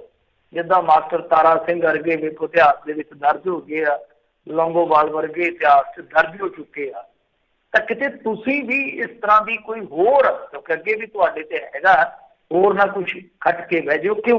ਕਿਉਂਕਿ ਉਹਨਾਂ ਨੇ MSP ਖਤਮ ਨਹੀਂ ਕਰਨੀ, ਉਹ ਬੜੇ ਚਲਾਕ ਲੋਕ ਨੇ। MSP ਵਿਖਾਉਣਗੇ ਤੁਹਾਨੂੰ ਕਿ ਹੈਗੀ ਆ, ਪਰ ਰੌਲਾ ਇਹ ਆ ਕਿ ਜਦੋਂ ਤੁਹਾਡੀ ਫਸਲ ਆ ਸਪੋਜ਼ ਕਰੋ 50 ਲੱਖ ਮੀਟ੍ਰਿਕ ਟਨ, ਤਾਂ ਉਹ ਇੱਥੋਂ ਖਰੀਦਣਗੇ ਤੁਹਾਡੇ ਕੋਲੋਂ 10 ਲੱਖ ਮੀਟ੍ਰਿਕ ਟਨ ਕਿ ਹਾਂ ਭਾਈ ਸਰਦਾ ਸਾਡਾ 5 ਖਰੀਦ ਲਈ ਹਰਿਆਣੇ ਚੋਂ, ਬਾਕੀ ਉਹਨਾਂ ਨੇ FCI ਲੈ ਜਾਣੀ ਆ ਬਿਹਾਰ ਜਾਂ ਜਿੱਥੇ ਵੀ। ਇਹ ਇਸ ਵੇਲੇ ਜਿੱਦਾਂ ਕਹਿ ਲਈਏ MSP ਜਿਹੜੀ ਆ ਉਹ ਪੂਰੀ ਨਹੀਂ ਦਿੱਤੀ ਜਾਂਦੀ, ਜਿਸ ਤਰ੍ਹਾਂ ਕਿ ਸ਼ਾਂਤਾ ਕੁਮਾਰ ਕਮੇਟੀ ਦੀ ਰਿਪੋਰਟ ਆ, ਤਦ ਤੁਹਾਡਾ MSP ਜਾਂ ਤੁਹਾਡਾ ਖਤ ਕੀ ਕਰੂਗਾ। ਸਮਝਦੇ ਹੋ ਨਾ ਕਿ ਜੇ ਇਸ ਤਰੀਕੇ ਨਾਲ MSP ਤਾਂ ਰਹਿ ਗਿਆ, ਪਰ ਤੁਹਾਡੀ ਪ੍ਰੋਕਿਉਰਮੈਂਟ ਜਿਹੜੀ ਆ ਉਹ ਉਹਨਾਂ ਨੇ ਲਿਮਿਟਡ ਕਰ ਦਿੱਤੀ, ਉਹਦੀ ਕੀ ਗਰੰਟੀ ਆ। ਸੋ ਇਹ ਚੀਜ਼ ਜਿਹੜੀ ਆ ਮੇਰੇ ਖਿਆਲ ਦੇ ਨਾਲ ਅਕਾਲੀ ਦਲ ਬਾਦਲ ਨੂੰ ਰਿਵਿਊ ਕਰਨੀ ਚਾਹੀਦੀ ਆ, ਨਜ਼ਰਸਾਨੀ ਕਰਨੀ ਚਾਹੀਦੀ ਹੈ ਇਹਦੇ, ਕਿਉਂਕਿ ਉਹ ਸੈਂਟਰ ਦੇ ਵਿੱਚ ਪਾਈ ਗੱਲ ਆ। ਅਸੀਂ ਉਹਨਾਂ ਨੂੰ ਇਸੇ ਕਰਕੇ ਕਹਿੰਦੇ ਹਾਂ ਕਿ ਇਸ ਚੀਜ਼ ਨੂੰ ਦੇਖ ਲਓ, ਤੁਸੀਂ ਅੱਜ ਦੇਖ ਲਓ, ਕਿਤੇ ਛਲੇ ਨਾ ਜਾਇਓ, ਤੁਹਾਡੇ ਨਾਲ ਫਿਰ ਪੰਜਾਬ ਦਾ ਵੀ ਨੁਕਸਾਨ ਹੁੰਦਾ ਜੀ। ਜੀ ਜੀ। ਅਗਲੀ ਗੱਲ ਕਰੀਏ ਤਾਂ ਕਹਿੰਦੇ ਕਰੋਨਾ ਦੀ ਕਹਾਣੀ ਵੀ ਕਈ ਦੀ ਸਮਝ ਨਹੀਂ ਆਉਂਦੀ। ਪ੍ਰਗਟ ਸਿੰਘ ਦੀ ਰਿਪੋਰਟ ਕਹਿੰਦੇ ਕੁਛ ਘੰਟਿਆਂ ਦੇ ਵਿੱਚ ਹੀ ਨਤੀਜਾ ਬਦਲ ਗਈ। ਹਾਂਜੀ, ਇਹ ਤੇ ਸਮਝ ਤੋਂ ਪਰੇ ਦੀ ਗੱਲ ਹੈ। ਕਰੋਨਾ ਬਾਰੇ ਤੇ ਜਿੰਨੀ ਵੀ ਮੱਥਾ ਖਪਾਈ ਕਰੀਏ ਤੇ ਮੇਰੇ ਖਿਆਲ ਦੇ ਨਾਲ ਹੁਣ ਉਹ ਐਵੇਂ ਹੀ ਆ, ਕਿਉਂਕਿ ਚੁੱਪ ਕਰਕੇ ਟੈਨਸ਼ਨ ਲੈਣ ਦੀ ਜ਼ਰੂਰਤ ਨਹੀਂ। ਆਪਦਾ ਪਰਹੇਜ਼ ਕਰੋ, ਔਲਾ ਔਲਾ ਖਾਓ, ਇਮਿਊਨਿਟੀ ਸੈੱਟ ਕਰੋ, ਬਸ ਚੁੱਪ ਕਰਕੇ ਇੱਦਾਂ ਦੀਆਂ ਖਬਰਾਂ ਸੁਣ ਲਓ ਤੇ ਬਸ ਠੀਕ ਠਾਕ ਹੀ ਆ ਕੰਮ, ਕਿਉਂਕਿ ਸਮਝ ਹੀ ਨਹੀਂ ਆ ਰਹੀ। ਹੁਣ ਦੇਖੋ ਪ੍ਰਗਟ ਸਿੰਘ ਨੇ ਜਿਹੜੀ ਆਪਣੀ ਨਵੀਂ ਰਿਪੋਰਟ ਕਰਵਾਈ ਆ ਉਹ ਕਰਵਾਈ ਹੈ ਚੰਡੀਗੜ੍ਹ ਤੋਂ, ਤੇ ਜਿਹੜੀ ਪੁਰਾਣੀ ਸੀਗੀ ਇਹਨਾਂ ਨੇ ਕੱਢੀ ਸੀ ਜਿਹੜੀ ਉਹ ਪੋਜ਼ਿਟਿਵ ਵਾਲੀ, ਉਹ ਸੀ ਸਰਕਾਰੀ ਜੋ ਇਹਨਾਂ ਦਾ ਚੱਲਦਾ ਕੰਮ ਚੱਲ। ਤੇ ਕਮਾਲ ਦੀ ਗੱਲ ਆ ਕਿ ਉੱਥੇ ਚੰਡੀਗੜ੍ਹ ਵਾਲੀ ਲੈਬ 'ਚ ਉਹ ਕੁਛ ਘੰਟਿਆਂ ਬਾਅਦ ਨੈਗੇਟਿਵ ਆ ਗਿਆ। ਕੀ ਕਰੋਗੇ ਤੁਸੀਂ? ਹੁਣ ਕਿਸੇ ਕੋਲ ਕੋਈ ਜਵਾਬ ਨਹੀਂ ਹੈ। ਤਾਂ ਇਸੇ ਕਰਕੇ ਆਮ ਆਦਮੀ ਪਾਰਟੀ ਵਾਲੇ ਵੀ ਰੌਲਾ ਪਾਉਂਦੇ ਰਹਿ ਗਏ ਕਿ ਸਾਨੂੰ ਸ਼ੱਕ ਆ ਭਾਈ, ਸਾਨੂੰ ਸ਼ੱਕ ਆ, ਪਰ ਕੀ ਕਰੇ, ਕੋਈ ਸ਼ੱਕ ਆ ਤੇ ਕੋਈ ਗੱਲ ਹੀ ਨਹੀਂ ਸੁਣਦਾ, ਤੇ ਕੋਈ ਗੱਲ ਸੁਣਨ ਲਈ ਤਿਆਰ ਹੀ ਹੈ ਨਹੀਂਗਾ ਕਿ ਵਾਪਰ ਕੀ ਦਾ ਕੋਈ ਜਵਾਬ ਹੈ ਨਹੀਂ ਕੋਈ ਕਿਸੇ ਕੋਲੇ। ਕਿ ਜੇ ਵਿਧਾਇਕਾਂ ਦੀ ਰਿਪੋਰਟ ਇਸ ਤਰ੍ਹਾਂ ਦੀ ਆ ਰਹੀ ਹੈ ਕੰਟਰਾਡਿਕਟ, ਲੋਕਾਂ ਤਾਂ ਬਹੁਤ ਪਹਿਲਾਂ ਹੀ ਰੌਲਾ ਪਾ ਚੁੱਕੀ, ਲੋਕਾਂ ਤਾਂ ਬਹੁਤ ਸਮੇਂ ਤੋਂ ਇਹ ਸ਼ਿਕਾਇਤਾਂ ਨੇ ਕਿ ਭਾਈ ਤੁਹਾਡੀ ਰਿਪੋਰਟਿੰਗ, ਤੁਹਾਡੀ ਟੈਸਟਿੰਗ ਜੋ ਵੀ ਆ ਉਹ ਸ਼ੱਕ ਦੇ ਦਾਇਰੇ 'ਚ ਆ। ਖੈਰ ਬਹੁਤ ਤਕੜਾ ਮੈਂ ਕਹੂੰਗਾ ਕਿ ਭੰਬਲ ਭੂਸਾ ਹੈ ਟੈਸਟਿੰਗ ਦਾ, ਕਿ ਕੁਛ ਘੰਟਿਆਂ ਬਾਅਦ ਨੈਗੇਟਿਵ, ਕੁਛ ਘੰਟਿਆਂ ਬਾਅਦ ਪੋਜ਼ਿਟਿਵ। ਲੁਧਿਆਣੇ ਦੇ ਵਿੱਚ ਕੀ ਹੋਇਆ, ਇੱਕ ਬੀਬੀ ਜਿਹੜੀ ਆ ਕਾਫੀ ਵਿਰਧ ਸੀਗੀ, ਦੋਨੇ ਜੀ ਕਿਤੇ ਚੱਲੇ ਹੀ ਤੇ ਰੇੜੇ ਨਾਲ ਟਕਰਾ ਗਈ ਸਕੂਟੀ, ਵਿਰਧ ਮਾਤਾ ਦੇ ਲੱਗੀ ਸੱਟ। ਦੋਤਾ ਦੱਸਦਾ ਮਾਈ ਦਾ, ਕਹਿੰਦਾ ਕਿ ਅਸੀਂ ਆਏ, ਸਾਨੂੰ ਕਹਿੰਦੇ ਕਿ ਦੇਖੋ ਮਾਈ ਦੀ ਰਿਪੋਰਟ ਆਈ ਨੈਗੇਟਿਵ, ਅਸੀਂ ਆਖਿਆ ਦਿਖਾਓ, ਕਹਿੰਦੇ ਕਿ ਪਹਿਲਾਂ ਤਾਂ ਦਿਖਾਉਣ ਤੋਂ ਆਨਾਕਾਨੀ ਕੀਤੀ ਡਾਕਟਰ ਨੇ। ਔਰ CMC ਹਸਪਤਾਲ ਦੀ ਗੱਲ ਹੈ, ਕਾਫੀ ਰੌਲਾ ਪਿਆ, ਕਾਫੀ ਮਸ਼ਹੂਰ ਹੈ ਨਾ CMC ਜਿਹੜਾ ਉੱਥੇ ਲੁਧਿਆਣੇ ਹਸਪਤਾਲ ਹੈ। ਤਾਂ ਉੱਥੇ ਉਹ ਕਹਿੰਦੇ ਕਿ ਫਿਰ ਸਾਨੂੰ ਉਹਨਾਂ ਨੇ ਫੋਨ 'ਚ ਦਿਖਾਤੀ ਰਿਪੋਰਟ ਨੈਗੇਟਿਵ। ਪਰ ਕਮਾਲ ਦੀ ਗੱਲ ਆ, ਬਾਅਦ 'ਚ ਕਹਿੰਦੇ ਕਿ ਜਦੋਂ ICU 'ਚ ਖੜ ਲਿਆ ਮਾਈ ਨੂੰ, ਕਹਿੰਦੇ ਕਿ ਰਿਪੋਰਟ ਜਿਹੜੀ ਪੋਜ਼ਿਟਿਵ ਆ ਗਈ। ਹੱਦ ਹੋ ਗਈ। ਉਹ ਕਹਿੰਦੇ ਵੀ ਅਸੀਂ ਆਖਿਆ ਸਾਨੂੰ ਦਿਖਾਓ, ਰੀਜਨਲ ਰਿਪੋਰਟ ਦਿਖਾਓ, ਤੇ ਮੁੜ ਕੇ ਕੰਪਿਊਟਰ 'ਚ ਦਿਖਾਈ ਨੇ, ਤੇ ਕਹਿੰਦੇ ਕੰਪਿਊਟਰ 'ਚ ਰਿਪੋਰਟ ਹੋ ਰਿਹਾ ਦਿਖਣ 'ਚ ਤੇ ਫੋਨ 'ਚ ਹੋ ਰਿਹਾ। ਤੇ ਉਸ ਤੋਂ ਬਾਅਦ ਰੌਲਾ ਜਦੋਂ ਪਿਆ, ਮਾਈ ਮਰ ਗਈ, ਤੇ ਉਹ ਜਿਹੜਾ ਡਾਕਟਰ ਸੀ ਸਾਰਾ ਕੁਝ ਛੱਡ ਕੇ ਵਾਸ਼ਰੂਮ 'ਚ ਵੜ ਗਿਆ, ਕੁੰਡੀ ਲਾ ਲਈ ਸੀ ਉਹਨੇ, ਕੁੰਡੀ ਲਾ ਲਈ, ਬਾਹਰ ਰੌਲਾ ਪੈ ਗਿਆ, ਵਾਰਸ ਹੋਰ ਆ ਗਏ, ਉਹ ਉੱਥੋਂ ਖਿੜਕੀ ਤੋੜ ਕੇ ਤੇ ਭੱਜ ਗਿਆ, ਪਹਿਲੀ ਮੰਜ਼ਿਲ ਤੋਂ ਛਾਲ ਮਾਰ ਕੇ ਨਿਕਲ ਗਿਆ। ਹਿਸਾਬ ਲਾ ਲਓ ਦੱਸ ਕੀ ਕਰਨ ਡਿਆ। ਇਹ ਹਾਲ ਆ। ਸੋ ਕਹਿਣ ਦਾ ਭਾਵ ਇਹੋ ਆ ਕਿ ਕੋਈ ਸਮਝ ਨਹੀਂ ਆ ਰਹੀ, ਕੋਈ ਸਭ ਬੇਚਤੀ ਚੀਜ਼ ਆ ਕਿ ਕਾਂਡ ਚੱਲਦਾ ਕੀ ਪਿਆ ਸਾਡੇ ਨਾਲ। ਕਿਤੇ ਇਹ ਸਾਰੀਆਂ ਚੀਜ਼ਾਂ ਜਿਵੇਂ ਪੰਜਾਬ ਦੇ ਵਿੱਚ ਬਹੁਤ ਵਧਾ ਚੜਾ ਕੇ ਪੇਸ਼ ਕੀਤੀਆਂ ਜਾ ਰਹੀਆਂ। ਦੇਖੋ ਚੰਡੀਗੜ੍ਹ ਦੇ ਵਿੱਚ ਤੇ ਉਹਨਾਂ ਨੇ ਵੀਕਐਂਡ ਵਾਲਾ ਲਾਕਡਾਊਨ ਉਹ ਵੀ ਚੱਕਤਾ ਉਹਨਾਂ ਨੇ, ਹਰਿਆਣੇ ਵਾਲਿਆਂ ਵੀ ਚੱਕਤਾ। ਉਹ ਕਹਿੰਦੇ 100 ਮੰਗਲਵਾਰ ਵਿਕਾਂਗੇ, ਅਸੀਂ ਲਾਵਾਂਗੇ। ਤਾਂ ਕਹਿਣ ਦਾ ਭਾਵ ਹੈ ਕਿ ਸਾਡੇ ਇੱਥੇ ਹੁਣ ਇਹਨਾਂ ਨੇ ਇਹ ਵੀ ਕਰ ਦਿੱਤਾ ਕਿ ਸ਼ਾਮ ਨੂੰ 7 ਵਜੇ ਤੋਂ ਬਾਹਰ ਤੁਸੀਂ ਨਿਕਲਣਾ ਹੀ ਨਹੀਂ ਹੈ। ਇਹ ਸਮਝ ਤੋਂ ਪਰੇ ਦੀ ਗੱਲ ਹੈ ਕਿ ਕਿਤੇ ਇਹ ਤੇ ਨਹੀਂ ਹੈ ਕਿ ਜੋ ਕੈਪਟਨ ਅਮਰਿੰਦਰ ਸਿੰਘ ਹੋਰੀ ਇੱਥੇ ਕਰ ਰਹੇ ਹੈ ਜਾਂ ਉਹਨਾਂ ਦੀ ਸਰਕਾਰ 'ਚ ਵਾਪਰ ਰਿਹਾ ਕਿ ਕਰੋਨਾ ਦੀ ਆੜ ਦੇ ਵਿੱਚ ਆંકੜੇ ਵਧਾ ਕੇ ਲੋਕਾਂ ਨੂੰ ਡਰਦੇ ਮਾਰੇ ਜਿਹੜੇ ਇੱਧਰ ਆਉਣ ਦਾ ਸੋਚਣ ਦਾ ਮੌਕਾ ਹੀ ਨਹੀਂ ਮਿਲ ਰਿਹਾ। ਖੈਰ ਚਲੋ ਮੈਂ ਕੁਛ ਤੁਹਾਨੂੰ ਮੁੱਖ ਗੱਲਾਂ ਦੱਸ ਦੇਣਾ ਕਰੋਨਾ ਦੀਆਂ। ਇਹਦਾ ਆ ਕਿ ਸੁਪਰੀਮ ਕੋਰਟ ਵੱਲੋਂ ਬਿਹਾਰ ਦੀਆਂ ਚੋਣਾਂ ਤੇ ਰੋਕ ਲਾਉਣ ਤੋਂ ਨਾ ਕਰ ਦਿੱਤੀ ਗਈ ਹੈ। ਕਹਿੰਦੇ ਛੱਡੋ ਖੜਾ, ਅਸੀਂ ਨਹੀਂ ਏਦਾਂ ਕਰ ਸਕਦੇ ਕਿਉਂਕਿ ਇਹ ਕਾਨੂੰਨ ਆ, ਬਕਾਇਦਾ ਚੋਣ ਕਮਿਸ਼ਨ ਦਾ ਕੰਮ ਆ ਵੇਖਣਾ। ਤੇ ਦੂਜੇ ਪਾਸੇ ਯੂਨੀਵਰਸਿਟੀ ਦੀਆਂ ਜਿਹੜੀਆਂ ਫਾਈਨਲ ਈਅਰ ਦੀਆਂ ਪ੍ਰੀਖਿਆਵਾਂ ਹੋਣੀਆਂ ਉਹਦੇ ਲਈ ਵੀ ਹਰੀ ਝੰਡੀ ਆ। ਤੇ ਪਰ ਦੂਸਰੇ ਪਾਸੇ ਨੀਟ ਤੇ JEE ਦੀ ਪ੍ਰੀਖਿਆ ਰੋਕਣ ਵਾਸਤੇ ਸੁਪਰੀਮ ਕੋਰਟ ਵਿੱਚ 6 ਸੂਬੇ ਅੱਜ ਜਿਹੜੇ ਆ ਦੁਬਾਰਾ ਚੱਲ ਗਏ ਆ। ਪਹਿਲਾਂ ਹੀ ਵੈਸੇ ਪਟੀਸ਼ਨ ਗਈ ਸੀਗੀ ਪਰ ਉਹ ਉਹਨਾਂ ਦੇ ਪੱਖ 'ਚ ਗਈ ਸੀ, ਸਰਕਾਰ ਦੇ ਪੱਖ 'ਚ। ਇੱਧਰ ਕਰੋਨਾ ਮਹਾਮਾਰੀ ਕਾਰਨ ਇਸਰੋ ਨੇ ਰੱਦ ਕਰ ਦਿੱਤਾ ਹੈ। ਬਹੁਤ ਤਗੜਾ ਪ੍ਰੋਗਰਾਮ ਹੁੰਦਾ ਇਹਨਾਂ ਦਾ ਵਿਗਿਆਨ ਤੇ, ਯੁਵਿਕਾ 2020 ਵਾਲਾ ਜਿਹੜਾ ਉਹ ਰੱਦ ਕਰ ਦਿੱਤਾ। ਪੰਜਾਬ ਦੀ ਜੇ ਗੱਲ ਕਰੀਏ 1505 ਮਾਮਲੇ ਜਿਹੜੇ ਆਏ ਅੱਜ, ਇਹਦੇ 'ਚ ਇੱਕ ਹੋਰ ਵਿਧਾਇਕ ਨਿਰਮਲ ਸਿੰਘ ਸ਼ਤਰਾਣਾ ਵੀ ਅੱਜ ਪੋਜ਼ਿਟਿਵ ਪਾਏ ਗਏ ਆ, ਕੁਲਵੀਰ ਸਿੰਘ ਜੀਰਾ ਵੀ ਪੋਜ਼ਿਟਿਵ ਪਾਏ ਗਏ ਵਿਧਾਇਕ। ਔਰ ਇਹ ਜਾ ਕੇ ਗੋਡੀ ਹੱਥ ਲਾ ਕੇ ਕੈਪਟਨ ਸਾਹਿਬ ਤੋਂ ਆਸ਼ੀਰਵਾਦ ਲੈ ਰਹੇ ਸੀ। ਤਾਂ ਹੁਣ ਰੂਲ ਕਾਇਦੇ ਦੇ ਮੁਤਾਬਕ ਦੇਖੋ, ਜੇ ਰੂਲ ਕਾਇਦਾ ਕੈਪਟਨ ਅਮਰਿੰਦਰ ਸਿੰਘ ਤੇ ਲੱਗਦਾ ਹੈ ਤੇ 7-8 ਦਿਨ 10 ਦਿਨ ਕੈਪਟਨ ਅਮਰਿੰਦਰ ਸਿੰਘ ਨੂੰ ਵੀ ਤਾੜਨਾ ਚਾਹੀਦਾ ਅੰਦਰ ਦੇ ਵਿੱਚ, ਕਿਉਂਕਿ ਇਹ ਵੀ ਸੰਪਰਕ 'ਚ ਆ ਗਏ ਆ। ਇਹਨਾਂ ਨੂੰ ਵੀ ਕਰਨਾ ਚਾਹੀਦਾ ਕੁਆਰੰਟੀਨ। ਔਰ ਕੁਆਰੰਟੀਨ ਬਹੁਤ ਵਧੀਆ ਕੰਮ ਹੋਵੇ ਜੇ ਇਹਨਾਂ ਨੂੰ ਕਿਸੇ ਸਰਕਾਰੀ ਹਸਪਤਾਲ 'ਚ ਖੜਿਆ ਜਾਵੇ, ਉੱਥੇ ਸਿਰਾ ਲੱਗ ਜੇ ਕੰਮ, ਚੰਗੇ ਸਰਕਾਰੀ ਹਸਪਤਾਲ 'ਚ ਖੜਿਆ ਜਾਵੇ ਤੇ ਜਿਹੜੇ ਹੋਰ ਉੱਥੇ ਬੈਠੇ ਚੀਕਾਂ ਮਾਰਨ ਵਾਲੇ ਉਹਨਾਂ ਦਾ ਵੀ ਪਤਾ ਲੱਗ ਜਾਵੇ। ਪਰ ਦੱਸਿਆ ਨਾ ਜਾਵੇ ਕਿ ਕਿਹੜੇ ਹਸਪਤਾਲ 'ਚ ਜਾ ਕੇ ਦਾਖਲ ਕਰਵਾਉਣਾ ਤੇ ਜਾ ਕੇ ਰਾਤੋਂ ਰਾਤ ਆਈਸੋਲੇਟ ਕਿੱਥੇ ਕਰਵਾਉਣਾ, ਜਾ ਕੇ ਕਰਵਾਉਣ ਤੇ ਇਹਨਾਂ ਨੂੰ ਅਸਲ ਤਸਵੀਰ ਦਾ ਪਤਾ ਲੱਗੂਗਾ ਕਿ ਲੋਕ ਮਤੇ ਪਾਉਣ ਡਏ ਆ, ਲੋਕ ਅਨਾਊਂਸਮੈਂਟਾਂ ਕਰਵਾਉਣ ਡਏ ਆ ਕਿ ਅਸੀਂ ਸਾਰਾ ਕੁਛ ਆਪ ਕਰ ਲਾਂਗੇ ਆਪਣੇ ਪੇਟ ਪੱਧਰ ਤੇ, ਪਰ ਬੰਦਾ ਨਹੀਂ ਜਾਣ ਦੇਣਾ ਹਸਪਤਾਲਾਂ 'ਚ। ਇੰਨੀ ਬਦਨਾਮੀ ਹੋ ਚੁੱਕੀ ਆ। ਅੱਗੇ ਵਧੀਏ, ਪਰਮਿੰਦਰ ਸਿੰਘ ਢੀਂਡਸਾ ਹੋਰਾਂ ਦੀ ਸੁਪਤਨੀ ਬੀਬੀ ਗਗਨਦੀਪ ਕੌਰ ਉਹ ਪੋਜ਼ਿਟਿਵ ਆਏ ਆ ਤੇ ਉਸ ਤੋਂ ਬਾਅਦ ਢੀਂਡਸਾ ਪਿਓ ਪੁੱਤ ਨੇ ਆਪਣੇ ਆਪ ਨੂੰ ਕੁਆਰੰਟੀਨ ਕਰ ਲਿਆ। ਲੁਧਿਆਣੇ 'ਚ 18 ਮਰੀਜ਼ਾਂ ਦੀ ਮੌਤ ਹੈ ਅੱਜ, 236 ਮਾਮਲੇ ਆ। ਫਤਿਹਗੜ੍ਹ ਸਾਹਿਬ ਦੇ ਵਿੱਚ ਵੀ 2 ਮਰੀਜ਼ਾਂ ਦੀ ਮੌਤ ਆ। ਅੰਮ੍ਰਿਤਸਰ ਦੇ ਵਿੱਚ 81 ਮਾਮਲੇ, 2 ਮਰੀਜ਼ਾਂ ਦੀ ਮੌਤ ਆ। ਰੋਪੜ ਦੇ ਵਿੱਚ 3 ਮਰੇ ਆ, 3 ਹੀ ਬਜ਼ੁਰਗ ਆ। ਆ ਵੇਖੋ ਇੱਥੇ ਥੋੜੀ ਜਿਹੀ ਰਿਪੋਰਟ ਕਲੀਅਰ ਹੁੰਦੀ ਆ ਤੇ 31 ਮਾਮਲੇ ਆਏ ਆ, ਬਜ਼ੁਰਗ ਜ਼ਿਆਦਾਤਰ ਬਜ਼ੁਰਗ ਹੀ ਆ। ਫਿਰ ਜਲੰਧਰ ਦੇ ਵਿੱਚ ਵੀ 50 ਮਾਮਲੇ ਆਏ, ਫਿਰੋਜ਼ਪੁਰ ਦੇ ਵਿੱਚ 35 ਤੇ 56 ਜਾਨੀ ਸ਼ਾਮ ਨੂੰ ਆ ਗਏ। ਤਾਂ ਇੰਨੇ ਜ਼ਿਆਦਾ ਮਾਮਲੇ ਆ ਗਏ ਆ। ਦੂਸਰੇ ਪਾਸੇ ਇੱਕ ASI ਦੀ ਮੌਤ ਹੋਈ ਆ ਫਿਰੋਜ਼ਪੁਰ ਦੇ ਵਿੱਚ। ਸੰਗਰੂਰ ਦੇ ਵਿੱਚ ਬਾਲਦ ਖੁਰ ਦੇ ਵਾਸੀਆਂ ਨੇ ਕਰੋਨਾ ਮਰੀਜ਼ਾਂ ਨੂੰ ਪਿੰਡ 'ਚ ਇਕਾਂਤਵਾਸ ਕਰਨ ਦਾ ਮਤਾ ਪਾਇਆ। ਮੈਂ ਤੁਹਾਨੂੰ ਦੱਸਿਆ ਨਾ ਕਿ ਇਸ ਤਰ੍ਹਾਂ ਸਭ ਕੁਝ ਹੋ ਰਿਹਾ। ਫਿਰ ਇਸ ਤੋਂ ਇਲਾਵਾ ਹਾਈ ਕੋਰਟ ਨੇ ਸਾਫ਼ ਕਰ ਦਿੱਤਾ ਹੈ ਕਿ ਦਸੰਬਰ 'ਚ ਕੇਸਾਂ ਦੀ ਸੁਣਵਾਈ ਹੋਊਗੀ। ਤੁਹਾਡੇ ਲਈ ਮਹੱਤਵਪੂਰਨ ਆ, ਕੋਈ NRI ਵੀਰ ਜਿਹੜਾ ਕੋਈ ਕੇਸ ਇੱਧਰ ਕੋਈ ਝਗੜ ਰਿਹਾ ਆਪਦਾ ਹਾਈ ਕੋਰਟ ਦੇ ਵਿੱਚ, ਉਹ ਜ਼ਰੂਰ ਨੋਟ ਕਰ ਲੈਣ ਕਿ ਜਿਨ੍ਹਾਂ ਦੀ ਸੁਣਵਾਈ ਸੀਗੀ 30 ਸਤੰਬਰ ਤੱਕ, ਉਹ ਸਾਰੇ ਕੇਸਾਂ ਦੀ ਸੁਣਵਾਈ ਹੋਣ ਜਿਹੜੀ ਆ 2 ਦਸੰਬਰ ਤੋਂ 11 ਜਨਵਰੀ ਦੇ ਵਿਚਕਾਰ ਤੈਅ ਹੋ ਗਈ ਆ। ਮਤਲਬ ਕਿ ਉਹਨਾਂ ਨੂੰ ਆਟੋਮੈਟਿਕਲੀ ਤਰੀਕ ਮਿਲ ਗਈ। ਮੈਂ ਦੁਬਾਰਾ ਰਿਪੀਟ ਕਰ ਦਿੰਦਾ ਕਿ ਜਿਸ ਕਿਸੇ ਵੀ ਸੱਜਣ ਦੀ 30 ਸਤੰਬਰ ਤੱਕ ਕੋਈ ਸੁਣਵਾਈ ਸੀਗੀ ਤਾਂ ਉਹ ਰੱਦ ਕਰ ਦਿੱਤੀ ਗਈ ਆ। ਉਹ ਪੋਸਟਪੋਨ ਹੋ ਗਈ ਸੁਣਵਾਈ, ਮਤਲਬ ਕਿ 2 ਦਸੰਬਰ ਤੋਂ 11 ਜਨਵਰੀ ਦੇ ਵਿਚਕਾਰ। ਇਹ ਸਾਰਿਆਂ ਨੂੰ ਨੋਟ ਕਰਾ ਦਿਓ, ਕਿਉਂਕਿ ਕੁਝ NRI ਇਸ ਤਰ੍ਹਾਂ ਦੇ ਉਹਨਾਂ ਦੀ ਜ਼ਮੀਨ ਜਮੂਨ ਨਾਲ ਜੁੜੇ ਝਗੜੇ ਜਿਹੜੇ ਆ ਉਹ ਚੱਲਦੇ ਰਹਿੰਦੇ ਪਏ। ਜੀ ਜੀ। ਅਗਲੀ ਮਿੰਟੂ ਜੀ ਗੱਲ ਕਰੀਏ, ਕਹਿੰਦੇ ਸਾਬਕਾ DGP ਦੀ ਗ੍ਰਿਫਤਾਰੀ ਦੇ ਉੱਤੇ 1 ਸਤੰਬਰ ਤੱਕ ਰੋਕ। ਦੇਖੋ ਸਵੇਰੇ ਲਾਲਾ ਹੋ ਗਈ, ਕਹਿੰਦੇ ਕਿ ਇਹਦੇ ਫਾਰਮ ਹਾਊਸ ਤੇ ਚੱਲ ਗਈ ਆ ਪੁਲਿਸ, ਇਹਦੇ ਘਰ ਚੱਲ ਗਈ ਆ ਸਮੇਧ ਸੈਣੀ ਦੇ। ਤੇ ਸਮੇਧ ਸੈਣੀ, ਕਮਾਲ ਦੀ ਗੱਲ ਇਹ ਆ ਕਿ ਖੁਦ ਇਹਨਾਂ ਦੀ ਪੁਲਿਸ ਦੇ ਨਾਲ ਹੀ ਲੈ ਕੇ ਆ, ਗਾਰਡ ਇਹਨਾਂ ਦੀ ਉਹ ਆ, ਤੇ ਉਹ ਕੋਰਟ ਦੇ ਵਿੱਚ ਪਹੁੰਚ ਜਾਂਦਾ। ਹੈਰਾਨਗੀ ਵਾਲੀ ਗੱਲ ਆ, ਪਰੇਸ਼ਾਨੀ ਵਾਲੀ ਗੱਲ ਆ। ਫਿਰ ਕਾਫੀ ਹੱਲਾ ਹੋਇਆ, ਸਵੇਰੇ ਸਵੇਰੇ ਚੱਕ ਲੋ ਹੋ ਗਈ, ਕਹਿੰਦੇ ਵੀ ਸੈਣੀ ਅੱਜ ਨੱਪੜ ਲਿਆ ਜਾਊਗਾ, ਪਰ ਹੋਇਆ ਉਲਟ। ਉਹ ਕੋਰਟ ਪਹੁੰਚ ਗਿਆ, ਨਾਲ ਦੀ ਨਾਲ ਉਹਨੇ ਪਟੀਸ਼ਨ ਫਾਈਲ ਕੀਤੀ। ਇਸ ਤੋਂ ਬਾਅਦ 1 ਸਤੰਬਰ ਤੱਕ ਇਹ ਜਿਹੜੀ ਕੋਰਟ ਆ ਉਹ ਉਹਨੂੰ ਰਾਹਤ ਦੇ ਦਿੰਦੀ ਆ ਜ਼ਮਾਨਤ ਵਾਸਤੇ। ਚਲੋ ਹੁਣ ਅੱਗੇ ਫਿਰ ਸੁਣਵਾਈ ਹੋਊਗੀ, ਪਤਾ ਲੱਗੂਗਾ। ਯਾਰ ਇਹ ਤੇ ਕਹਿੰਦੇ ਆ ਕਿ ਜੀ ਦੇਖੋ ਸਾਡੇ ਨਾਲ ਪੁਲਿਸ ਧੱਕਾ ਕਰਦੀ ਆ, ਤੇ ਤੁਸੀਂ ਕਿਹੜਾ ਧੱਕਾ ਨਹੀਂ ਸੀ ਕਰਦੇ, ਤੁਹਾਨੂੰ ਸੇ ਕੀ ਹੋਣ ਲੱਗਾ। ਪਰ ਇਹ ਹੈਰਾਨਗੀ ਵਾਲੀ ਗੱਲ ਆ, ਵਕੀਲ ਵੀ ਹੈਰਾਨਗੀ ਪ੍ਰਗਟਾ ਰਹੇ ਆ ਜਿਹੜੇ ਇਸ ਕੇਸ ਨਾਲ ਜੁੜੇ ਆ। ਕਿਉਂਕਿ ਦੇਖੋ, ਨਾ ਤੇ ਸੂਬਾ ਸਰਕਾਰ ਨੂੰ ਸੁਣਿਆ ਗਿਆ ਸੁਣਵਾਈ ਦੇ ਦੌਰਾਨ, ਨਾ ਪੀੜਤ ਫੈਮਿਲੀ ਨੂੰ ਸੁਣਿਆ ਗਿਆ।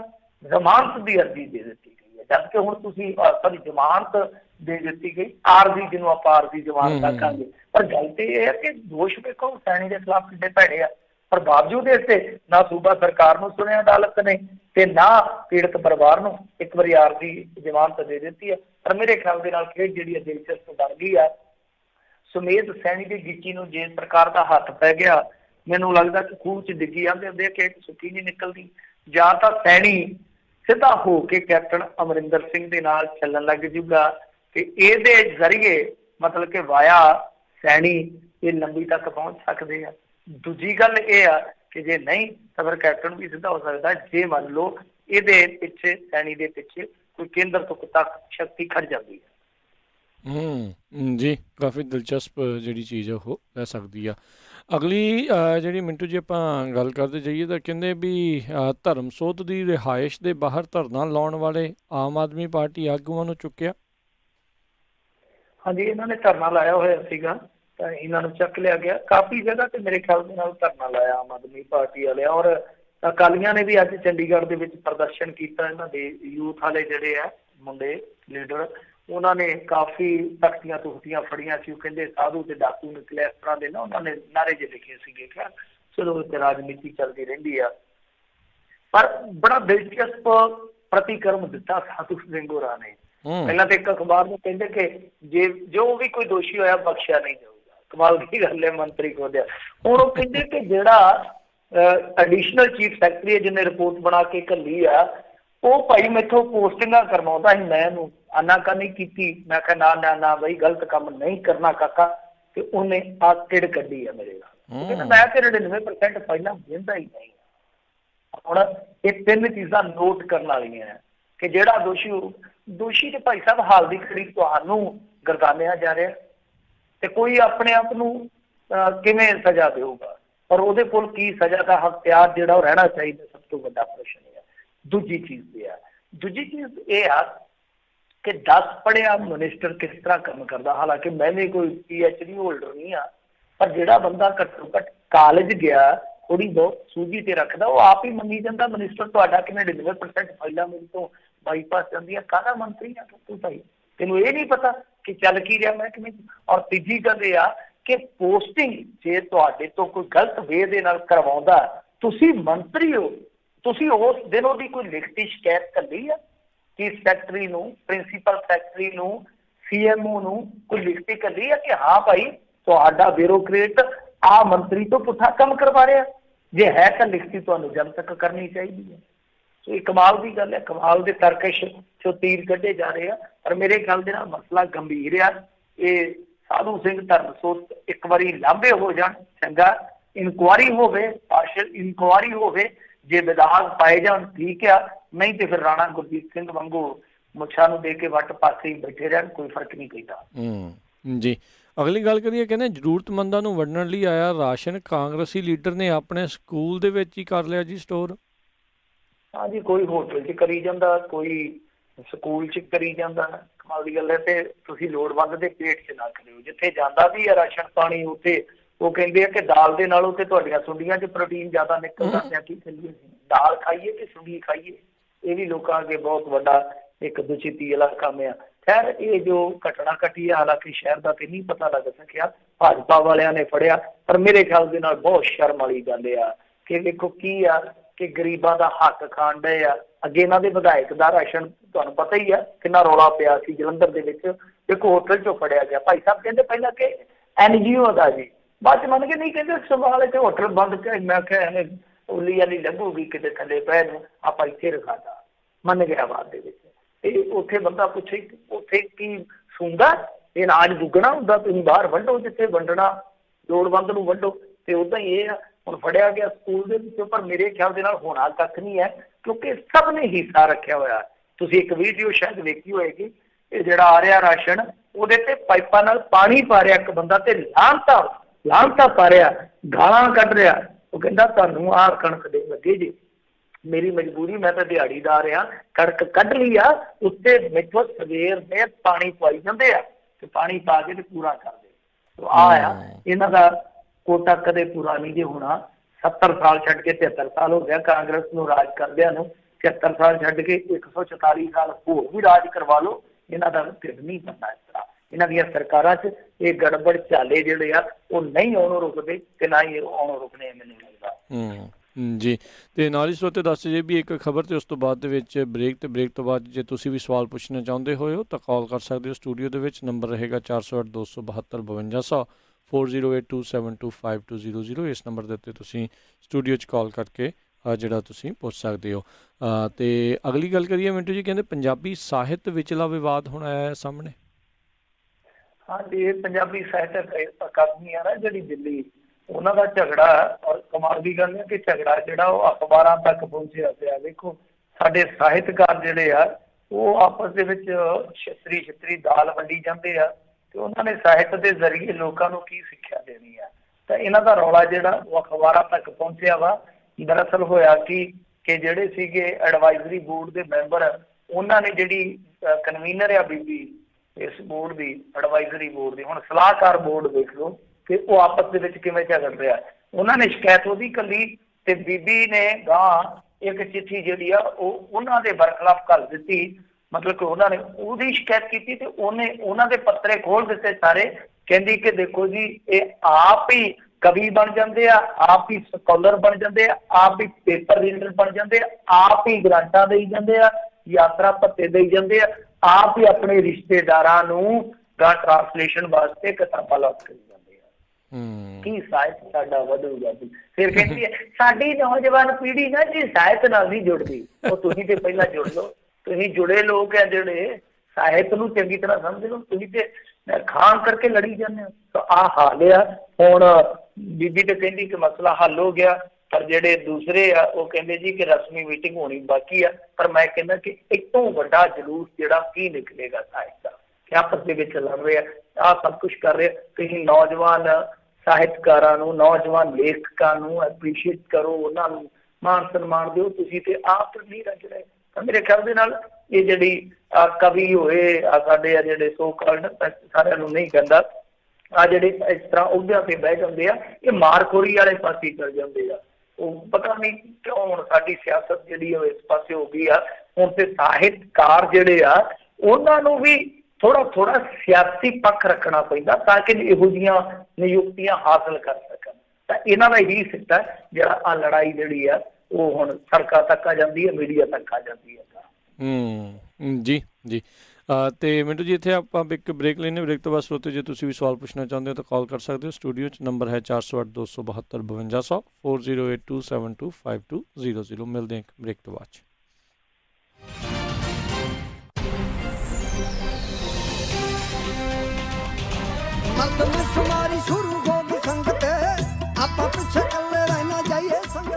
ਦੀ ਅਮਰੀਕਾ ਦੀ ਮਰਦਮਸ਼ੁਮਾਰੀ ਸ਼ੁਰੂ ਹੋ ਚੁੱਕੀ ਹੈ। ਤੁਹਾਡੇ 10 ਮਿੰਟ ਕੈਲੀਫੋਰਨੀਆ ਦੇ ਵਿੱਚ ਅਗਲੇ 10 ਸਾਲਾਂ ਦੀ ਮਰਦਮਸ਼ੁਮਾਰੀ ਦੇ ਉੱਤੇ ਅਸਰ ਪਾਉਣਗੇ।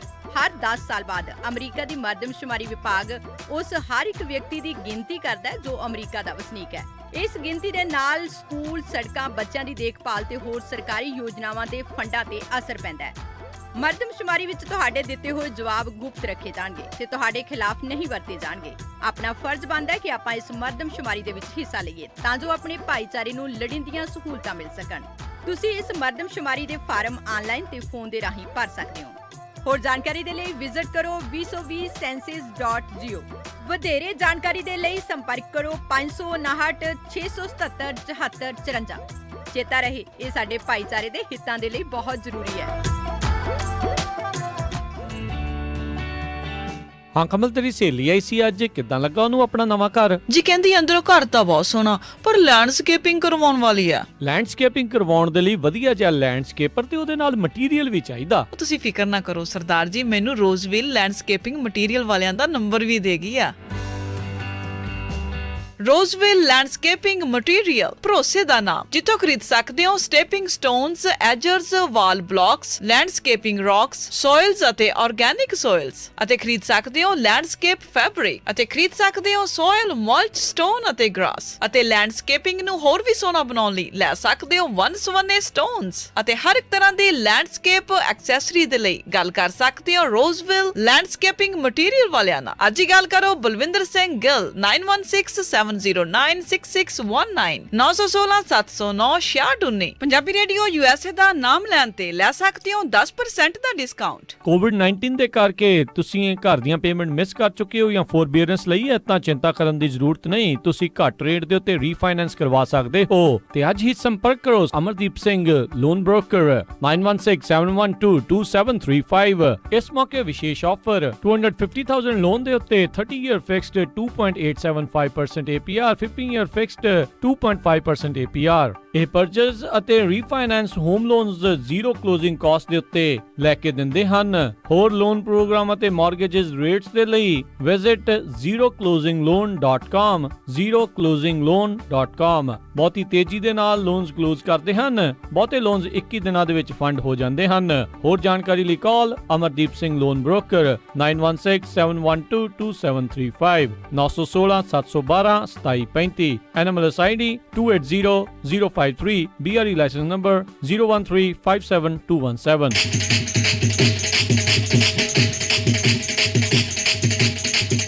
ਸੈਕਰਾਮੈਂਟੋ ਅਤੇ ਐਂਟੀਲੋਪ ਦੇ ਆਸ-ਪਾਸ ਦੇ ਇਲਾਕਾ ਨਿਵਾਸੀਆਂ ਲਈ ਖੁਸ਼ਖਬਰੀ। ਪੰਜਾਬੀ ਰੇਡੀਓ USA ਦੇ AM ਰੇਡੀਓ ਸੈੱਟ ਪਹੁੰਚ ਚੁੱਕੇ ਹਨ ਤੁਹਾਡੇ ਆਪਣੇ ਸਟੋਰਸ ਤੇ। ਤੁਸੀਂ ਅੱਜ ਹੀ ਇਹਨਾਂ ਰੇਡੀਓ ਸੈੱਟ ਨੂੰ ਖਰੀਦ ਸਕਦੇ ਹੋ। India spices 4117 Elverta road, suite number 102 Antelope, ਜਾਂ ਫਿਰ ਰੇਡੀਓ ਸੈੱਟ ਖਰੀਦ ਸਕਦੇ ਹੋ ਇੰਡੀਆ ਮਾਰਕੀਟ ਸੈਕਰਾਮੈਂਟੋ ਤੋਂ 5203 ਐਲਖੋਰਨ ਬੁਲੇਵਾਰਡ ਸੈਕਰਾਮੈਂਟੋ।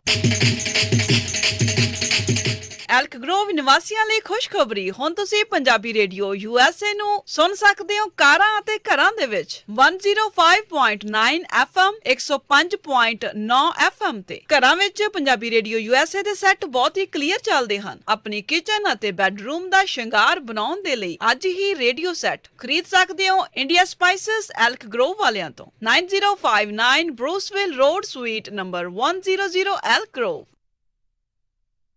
जुगनी जुगनी तेरी जुगनी, अल्लाह बिस्मिल्लाह तेरी जुगनी, जुगनी कत दी चरखा ना लैंदी साईं दा।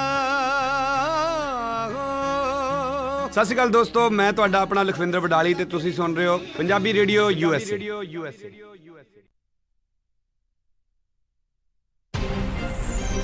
ਪੰਜਾਬੀ ਰੇਡੀਓ USA ਸੁਣ ਰਹੇ ਸਾਰੇ ਸਰੋਤਿਆਂ ਨੂੰ ਇੱਕ ਵਾਰੀ ਫੇਰ ਜੀ ਆਇਆਂ ਨੂੰ ਸਵਾਗਤ ਹੈ। ਸਰੋਤੇ ਪ੍ਰੋਗਰਾਮ ਦੇ ਵਿੱਚ ਖਬਰ ਤੇ ਨਜ਼ਰ। ਮਿੰਟੂ ਜੀ, ਜੀ ਆਇਆਂ ਨੂੰ ਸਵਾਗਤ ਹੈ ਜੀ ਇੱਕ ਵਾਰੀ ਫੇਰ ਜੀ। ਸ਼ੁਕਰੀਆ ਜੀ। ਤੇ ਸਰੋਤਿਓ ਜਿਹੜਾ ਜੀ ਆਪਾਂ ਤੁਹਾਡੀਆਂ ਜਿਹੜੀਆਂ ਕਾਲਸ ਲਵਾਂਗੇ ਤੇ ਕਾਲ ਕਰਨ ਦੇ ਲਈ ਨੰਬਰ ਰਹੇਗਾ 408-272-5200 4082725200। ਕਾਲਰ ਆਪਣੇ ਨਾਲ ਜੁੜੇ ਨੇ ਹਰਦਿਆਲ ਸਿੰਘ ਜੀ। ਸਤਿ ਸ਼੍ਰੀ ਅਕਾਲ ਭਾਜੀ ਦੋਵਾਂ ਵੀਰਾਂ ਨੂੰ। ਸਤਿ ਸ਼੍ਰੀ ਅਕਾਲ ਜੀ। ਸਤਿ ਸ਼੍ਰੀ ਅਕਾਲ ਜੀ।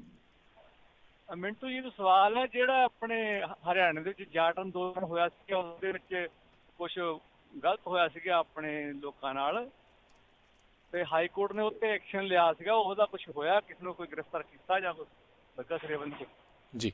ਥੈਂਕ ਯੂ ਜੀ। ਨਹੀਂ, ਕੇਸ ਬਣੇ ਸੀਗੇ ਜੀ, ਉਹਨਾਂ ਤੇ ਕੇਸ ਬਣੇ ਆ, ਉਹਨਾਂ ਨੇਤਾਵਾਂ ਤੇ ਜਾਟ ਨੇਤਾਵਾਂ ਤੇ ਕੇਸ ਬਣੇ ਆ। ਪਰ ਜਦੋਂ ਮੇਰੇ ਖਿਆਲ ਦੇ ਨਾਲ ਇਲੈਕਸ਼ਨ ਸੈਕਸ਼ਨ ਨੇੜੇ ਆਏ ਆ, ਉਦੋਂ ਕੁਝ ਕੇਸ ਜਿਹੜੇ ਆ ਤੋੜ ਤੜ ਵੀ ਦਿੱਤੇ ਗਏ ਸਨ। ਬਹੁਤਾ ਮੈਨੂੰ ਇਹਦੇ ਬਾਰੇ ਪਤਾ ਨਹੀਂ ਹੈ, ਪਰ ਮਾਮਲਾ ਹਾਈ ਕੋਰਟ ਦੇ ਵਿੱਚ ਜ਼ਰੂਰ ਸੀਗਾ। ਪਰ ਜਦੋਂ ਸਰਕਾਰਾਂ ਬਦਲਦੀਆਂ ਸਰ, ਤੁਹਾਨੂੰ ਪਤਾ ਹੀ ਹੈ ਨਾ, ਬਹੁਤ ਕੁਝ ਬਦਲ ਜਾਂਦਾ ਜਦੋਂ ਸਰਕਾਰਾਂ ਦੀ ਨੀਅਤ ਬਦਲਦੀ ਹੈ। ਕੇਸ ਰਜਿਸਟਰਡ ਜ਼ਰੂਰ ਹੋਏ ਸੀਗੇ। ਕੇਸ ਤੇ ਮੇਰੇ ਖਿਆਲ ਦੇ ਨਾਲ ਕੈਪਟਨ ਅਭਿਮਨਿਊ ਦੇ ਘਰ ਨੂੰ ਅੱਗ ਲਾਈ ਸੀਗੀ ਇਹਨਾਂ ਨੇ, ਉਹਦੇ ਵਿੱਚ ਵੀ ਕੁਝ ਨੇਤਾਵਾਂ ਤੇ ਕੇਸ ਰਜਿਸਟਰਡ ਹੋਏ ਸਨ। ਪਰ ਬਾਅਦ ਚ ਖਾਪ ਪੰਚਾਇਤਾਂ ਜੁੜ ਗਈਆਂ, ਤੁਹਾਨੂੰ ਪਤਾ ਹੀ ਆ ਸਾਰਾ ਸਿਸਟਮ ਹੈ ਜਿਹੜਾ ਉਹ ਜਿਸ ਤਰ੍ਹਾਂ ਚੱਲਦਾ। ਤਾਂ ਫਿਰ ਵੋਟਾਂ ਵਾਟਾਂ ਐਤਕੀ ਜਦੋਂ ਇਹ ਪਈਆਂ ਤਾਂ ਕੁਝ ਕੇਸ ਜਿਹੜੇ ਆ ਉਹ ਇਹਨਾਂ ਨੇ ਰੱਦ ਜ਼ਰੂਰ ਕੀਤੇ ਆ। ਪਰ ਮੈਨੂੰ ਪੂਰੀ ਜਾਣਕਾਰੀ ਨਹੀਂ, ਮੈਂ ਇਮਾਨ ਨਾਲ ਕਹਾਂ, ਹੋ ਸਕਦਾ ਕਿ ਹਾਲੇ ਹਾਈ ਕੋਰਟ ਦੇ ਵਿੱਚ ਕੇਸ ਕੁਝ ਪੈਂਡਿੰਗ ਹੋਣ। ਪਰ ਗੱਲ ਇਹ ਆ ਕਿ ਮਾਮਲਾ ਜਿੰਨਾ ਗੰਭੀਰ ਸੀਗਾ, ਜਿੰਨਾ ਨੁਕਸਾਨ ਹੋਇਆ, ਜਿੰਨਾ ਲੋਕਾਂ ਨੂੰ ਖੱਜਲ ਖੁਆਰ ਕੀਤਾ ਗਿਆ, ਜਿੰਨਾ ਸੁਣਿਆ ਆਪਾਂ ਕਿ ਉੱਥੇ ਬੇਪਤ ਵੀ ਕੀਤਾ ਗਿਆ ਕੁਝ ਬੀਬੀਆਂ ਨੂੰ, ਉਹਦਾ ਤਕੜਾ ਐਕਸ਼ਨ ਹੋਇਆ ਨਹੀਂ ਹੈ ਜਿੰਨਾ ਹੋਣਾ ਚਾਹੀਦਾ ਸੀ। ਜੀ ਅਗਲੇ ਕਾਲਰ ਨੇ ਆਪਣੇ ਜਿਹੜੇ ਦੀਪਿੰਦਰ ਜੀ, ਸਤਿ ਸ਼੍ਰੀ ਅਕਾਲ। ਹਾਂਜੀ, ਸਤਿ ਸ਼੍ਰੀ ਅਕਾਲ ਜੀ। ਮਿੰਟੂ ਜੀ, ਮੇਰੇ ਦੋ ਸਵਾਲ ਸੀਗੇ। ਇੱਕ ਤਾਂ ਜਿਵੇਂ ਹੁਣ ਅੱਜ ਕੱਲ੍ਹ ਦੇਖੋ ਲੋਕਾਂ ਕੋਲੇ ਇਨਫੋਰਮੇਸ਼ਨ ਬਹੁਤ ਆ ਰਹੀ ਆ, ਇੰਨੇ ਚੈਨਲ ਖੁੱਲ੍ਹ ਗਏ, ਉੱਥੇ ਡਿਬੇਟਾਂ ਹੋ ਰਹੀਆਂ ਹਰੇਕ ਮਸਲੇ ਤੇ, ਧਾਰਮਿਕ ਹੋ ਗਿਆ, ਸਿਆਸੀ ਹੋ ਗਿਆ, ਕੋਈ ਸਮਾਜਿਕ, ਕੋਈ ਪੋਲਿਊਸ਼ਨ ਨਾਲ ਹੋ ਗਿਆ। ਬਹੁਤ ਲੋਕਾਂ ਨੂੰ ਇਨਫੋਰਮੇਸ਼ਨ ਡਿਬੇਟਾਂ ਰਾਹੀਂ ਮਿਲ ਰਹੀ ਹੈ, ਸੋਸ਼ਲ ਮੀਡੀਆ ਰਾਹੀਂ ਮਿਲ ਰਹੀ ਹੈ, ਆਪਣੀ ਵਟਸਐਪ ਯੂਨੀਵਰਸਿਟੀ ਹੋ ਗਈ। ਕੀ ਲੋਕਾਂ 'ਚ ਜਾਗਰਤੀ ਆ ਰਹੀ ਹੈ? ਲੋਕ ਸਿਆਣੇ ਹੋ ਰਹੇ ਆ? ਤੇ ਦੂਜਾ ਮੇਰਾ ਕੁਐਸਚਨ ਸੀਗਾ ਵੀ ਜਿਹੜਾ ਇਹ ਕਹਿੰਦੇ ਆ ਵੀ ਕੋਈ ਵੀ ਲੀਡਰ ਕਹਿੰਦਾ ਮੈਂ ਵਿਧਾਨ ਸਭਾ 'ਚ ਪ੍ਰਸ਼ਨ ਚੁੱਕੂੰਗਾ, ਜਿਵੇਂ ਭਗਵੰਤ ਮਾਨ ਕਹਿੰਦਾ ਮੈਂ ਲੋਕ ਸਭਾ 'ਚ ਚੁੱਕੂੰਗਾ, ਜੇ ਕੁਐਸਚਨ ਪੁੱਛਦੇ ਵੀ ਹੈ, ਇਹ ਕੁਐਸਚਨਾਂ ਦੀ ਕੋਈ ਲੀਗੈਲਿਟੀ ਹੁੰਦੀ ਹੈ? ਕੋਈ ਇਹਨਾਂ ਤੇ ਐਕਸ਼ਨ ਹੁੰਦਾ ਕਿ ਬਸ ਇਹ ਵੀ ਇੱਕ ਤਰ੍ਹਾਂ ਦਾ ਜਾਬਾਂ ਦਾ ਭੇਦ ਹੀ ਰਹਿ ਜਾਂਦਾ, ਵੀ ਕੋਈ ਇਹਦਾ ਕੋਈ ਫਾਇਦਾ ਤਾਂ ਹੁੰਦਾ ਨਹੀਂ ਕੁਐਸਚਨ ਪੁੱਛਣ ਦਾ? ਧੰਨਵਾਦ। ਦੇਖੋ ਉਹ ਰਿਕਾਰਡ ਦੇ ਵਿੱਚ ਤੇ ਚੀਜ਼ ਆਉਂਦੀ ਹੈ ਨਾ, ਘੱਟੋ ਘੱਟ ਰਿਕਾਰਡ 'ਚ ਦਰਜ ਹੁੰਦੀ ਆ। ਜੇ ਆਪਾਂ ਮੰਨ ਲਓ SYL ਦਾ ਕੁਛ ਉੱਥੇ ਜਾ ਕੇ ਆਪਣਾ ਪੰਜਾਬ ਦਾ ਕੋਈ ਪੱਖ ਰੱਖਦਾ, ਉਹ ਰਿਕਾਰਡ ਦੇ ਵਿੱਚ ਤੇ ਘੱਟੋ ਘੱਟ ਦਰਜ ਹੁੰਦੇ, ਔਰ ਪੂਰਾ ਦੇਸ਼ ਸੁਣਦਾ ਤੇ ਹੈ ਨਾ। ਚਲੋ ਐਕਸ਼ਨ ਹੋਣਾ ਜਾਂ ਨਾ ਹੋਣਾ ਵੱਖਰੀ ਗੱਲ ਆ, ਤਾਂ ਇੱਕ ਆਵਾਜ਼ ਚੁੱਕਣੀ ਉਹ ਵੀ ਤੇ ਹੈ ਨਾ ਕਿ ਪੰਜਾਬ ਬੋਲ ਰਿਹਾ ਉੱਥੇ, ਦੇਸ਼ ਦੀ ਪਾਰਲੀਮੈਂਟ ਦੇ ਵਿੱਚ ਆਵਾਜ਼ ਚੁੱਕਣੀ, ਆਪਣਾ ਪੱਖ ਰੱਖਣਾ, ਇਹ ਕੋਈ ਛੋਟੀ ਗੱਲ ਨਹੀਂ ਹੈ। ਐਕਸ਼ਨ ਵੀ ਹੁੰਦਾ ਉੱਥੇ ਜਦੋਂ ਇੱਕ ਆਪਣੇ ਜਾ ਕੇ ਰੱਖਦੇ ਆ ਪ੍ਰੋਜੈਕਟ, ਵੀ ਕਈ ਵਾਰ ਤਦ ਹੀ ਮਿਲਦੇ ਜੇ ਜਾ ਕੇ ਡਿਮਾਂਡ ਕਰਦੇ ਆ। ਜ਼ਰੂਰੀ ਨਹੀਂ ਹੈ ਕਿ ਸਾਰੇ ਜਿਹੜੇ ਹੱਲ ਹੀ ਹੋਣ, ਤੇ ਜ਼ਰੂਰੀ ਨਹੀਂ ਹੈ ਕਿ ਸਾਰੇ ਸਵਾਲ ਜਿਹੜੇ ਆ ਉਹ ਐਕਸ਼ਨ ਵਾਸਤੇ ਹੋਣ। ਕਈ ਵਾਰ ਤੁਹਾਨੂੰ ਉੱਥੇ ਜਾ ਕੇ ਆਪਣੀ ਕੌਮ ਦੀ ਦਰਦ ਬਿਆਨੀ ਵੀ ਕਰਨੀ ਪੈਂਦੀ ਆ, ਕਈ ਵਾਰ ਆਪਣੇ ਨਾਲ ਹੁੰਦੇ ਧੱਕੇ ਨੂੰ ਵੀ ਦੱਸਣਾ ਪੈਂਦਾ। ਉਹਦੇ 'ਚ ਹਿੱਤ ਨਹੀਂ ਕੋਈ ਜੁੜਿਆ ਹੁੰਦਾ, ਉਹਦੇ 'ਚ ਸਿਰਫ ਤੇ ਸਿਰਫ ਇੱਕ ਭਾਵਨਾ ਜੁੜੀ ਹੁੰਦੀ ਹੈ। ਇਹ ਵੀ ਮਸਲਾ ਹੁੰਦਾ। ਤੁਸੀਂ ਕਦੇ ਜਗਮੀਤ ਬਰਾੜ ਦੀ ਸਪੀਚ ਕੱਢ ਕੇ ਦੇਖ ਲਓ। ਜਗਮੀਤ ਬਰਾੜ ਹੁਣ ਤੇ ਚਲੋ ਹਾਸ਼ੀਆ ਗ੍ਰਸਤ ਨੇ, ਮੇਰੇ ਖਿਆਲ ਦੇ ਨਾਲ 45 ਮਿੰਟ ਦੀ ਸਪੀਚ ਆ, ਸ਼ਾਇਦ ਪਾਣੀਆਂ ਦੀ ਆ ਜਾਂ ਪੰਜਾਬ ਦੀ ਆ, ਮੈਂ ਤਾਂ ਕੱਲ ਛੋਟੇ ਹੁੰਦੇ ਨੇ ਸੁਣੀ ਸੀਗੀ, ਉਸ ਟਾਈਮ ਹੀਰੋ ਬਣ ਗਿਆ ਸੀ ਉਸ ਸਪੀਚ ਤੋਂ ਬਾਅਦ ਜਗਮੀਤ ਬਰਾੜ। ਤੇ ਉਹ ਜ਼ਰੂਰ ਸੁਣਿਓ ਕਿ ਕਿਸ ਤਰ੍ਹਾਂ ਕੋਈ ਬੰਦਾ ਸਾਰੇ ਦੇਸ਼ ਦਾ ਧਿਆਨ ਇੱਕ ਸਪੀਚ ਨਾਲ ਖਿੱਚ ਸਕਦਾ ਆ। ਤੇ ਦੂਜੀ ਗੱਲ ਜਿਹੜੀ ਤੁਸੀਂ ਕਹੀ ਆ, ਇਨਫੋਰਮੇਸ਼ਨ ਬਿਲਕੁਲ ਵਧੀਆ, ਔਰ ਇਨਫੋਰਮੇਸ਼ਨ ਦੇ ਵਿੱਚ ਕੁਝ ਚੀਜ਼ਾਂ ਗਲਤ ਵੀ ਹੋਈਆਂ ਨੇ। ਹਾਂ, ਉਸ ਇਨਫੋਰਮੇਸ਼ਨ ਦੇ ਨਾਲ ਜਿੰਨੀ ਕੋਈ ਇਨਫੋਰਮੇਸ਼ਨ ਦੇ ਵਿੱਚ ਇਜ਼ਾਫਾ ਹੋਇਆ, ਥੋੜੀ ਬਹੁਤੀ ਜਾਗਰਤੀ ਜਿਹੜੀ ਉਹ ਲੋਕਾਂ 'ਚ ਆ ਰਹੀ ਆ। ਲੋਕ ਹੁਣ ਅੰਨ੍ਹੇਵਾਹ ਕਿਸੇ ਵੀ ਪੱਤਰਕਾਰ, ਕਿਸੇ ਵੀ ਲੇਖਕ, ਕਿਸੇ ਵੀ ਲੀਡਰ ਦੇ ਪਿੱਛੇ ਨਹੀਂ ਲੱਗਦੇ, ਕ੍ਰਾਸ ਚੈਕਿੰਗ ਕਰਦੇ ਆ, ਫੈਕਚੁਅਲੀ ਉਹਨਾਂ ਚੀਜ਼ਾਂ ਦਾ ਨਿਸਤਾਰਾ ਕਰਦੇ ਆ, ਫੈਕਟ ਫਿਰ ਦੇਖਦੇ ਆ, ਵੈਰੀਫਾਈਡ ਕਰਦੇ ਆ, ਕ੍ਰਾਸ ਸਭ ਕੁਝ ਕਰਕੇ ਉਸ ਤੋਂ ਬਾਅਦ ਕੋਈ ਪਰਸੈਪਸ਼ਨ ਬਣਾਉਂਦੇ ਆ। ਇਹ ਅੱਛੀ ਗੱਲ ਹੈ, ਪਰ ਉਹ ਲੋਕ ਹਾਲੇ ਥੋੜੇ ਆ। ਜਿੰਨੇ ਲੋਕ ਉਹ ਜਿਵੇਂ ਵੱਧਦੇ ਜਾਣਗੇ, ਉਹ ਚੀਜ਼ ਜਿਹੜੀ ਉਹ ਸਾਡੇ ਲਈ ਫਾਇਦੇਮੰਦ ਹੋਏਗੀ। ਜੀ ਅਗਲੇ ਕਾਲਰ ਨੇ ਹਰਬੰਸ ਸਿੰਘ ਜੀ, ਸਤਿ ਸ਼੍ਰੀ ਅਕਾਲ ਜੀ। ਹਰਬੰਸ ਜੀ। ਹਾਂ, ਸਤਿ ਸ਼੍ਰੀ ਅਕਾਲ ਜੀ, ਮਿਹਰਬਾਨੀ ਜੀ। ਸਤਿ ਸ਼੍ਰੀ ਅਕਾਲ। ਇਹ ਜੀ ਮੈਂ ਪੁੱਛਣਾ ਹੈਗਾ ਕਿ ਜਿਹੜੀ SGPC ਦੀ ਇਲੈਕਸ਼ਨ ਜਿਹੜੀ ਹੈ ਇਹ ਕੌਣ ਕਰਾਉਂਦਾ, ਤੇ ਛੇਤੀ ਹੋਣੀ ਚਾਹੀਦੀ ਆ, ਤਾਂ ਕਿ ਇੱਕ ਅੱਜ ਸਿੱਖ ਪੰਥ ਬਿਲਕੁਲ ਬਦਨਾਮ ਹੋ ਗਿਆ। ਬਾਹਰ ਕੱਪੜੇ ਵੱਜ ਕੇ, ਫਿਰ ਅਕਾਲ ਤਖ਼ਤ ਦੇ ਜਥੇਦਾਰ ਸਾਹਿਬ ਹੈਗੇ ਨਵੇਂ ਆਏ ਹੋਏ, ਆਪਾਂ ਨੂੰ ਖੁਸ਼ਕਿਸਮਤੀ ਹੈ ਕਿ ਉਹ ਕਹਿੰਦੇ ਜਦ ਤੋਂ ਜ਼ਿਆਦਾ ਪੜ੍ਹੇ ਲਿਖੇ ਇਨਸਾਨ ਹੈਗੇ ਆ ਉਹ ਪੱਕੇ ਹੋ ਜਾਣਗੇ, ਤੇ ਇਹ ਕਈ ਭਲੇ ਹੋਣਗੇ, ਕਈ ਜਿਹੜੇ ਮਾੜੇ ਕੰਮ ਹੈਗੇ ਆ ਉਹ ਵੀ ਬੰਦ ਹੋ ਜਾਣਗੇ। ਤੇ SGPC ਦੀ ਇਲੈਕਸ਼ਨ ਹੋਣੀ ਚਾਹੀਦੀ ਹੈ।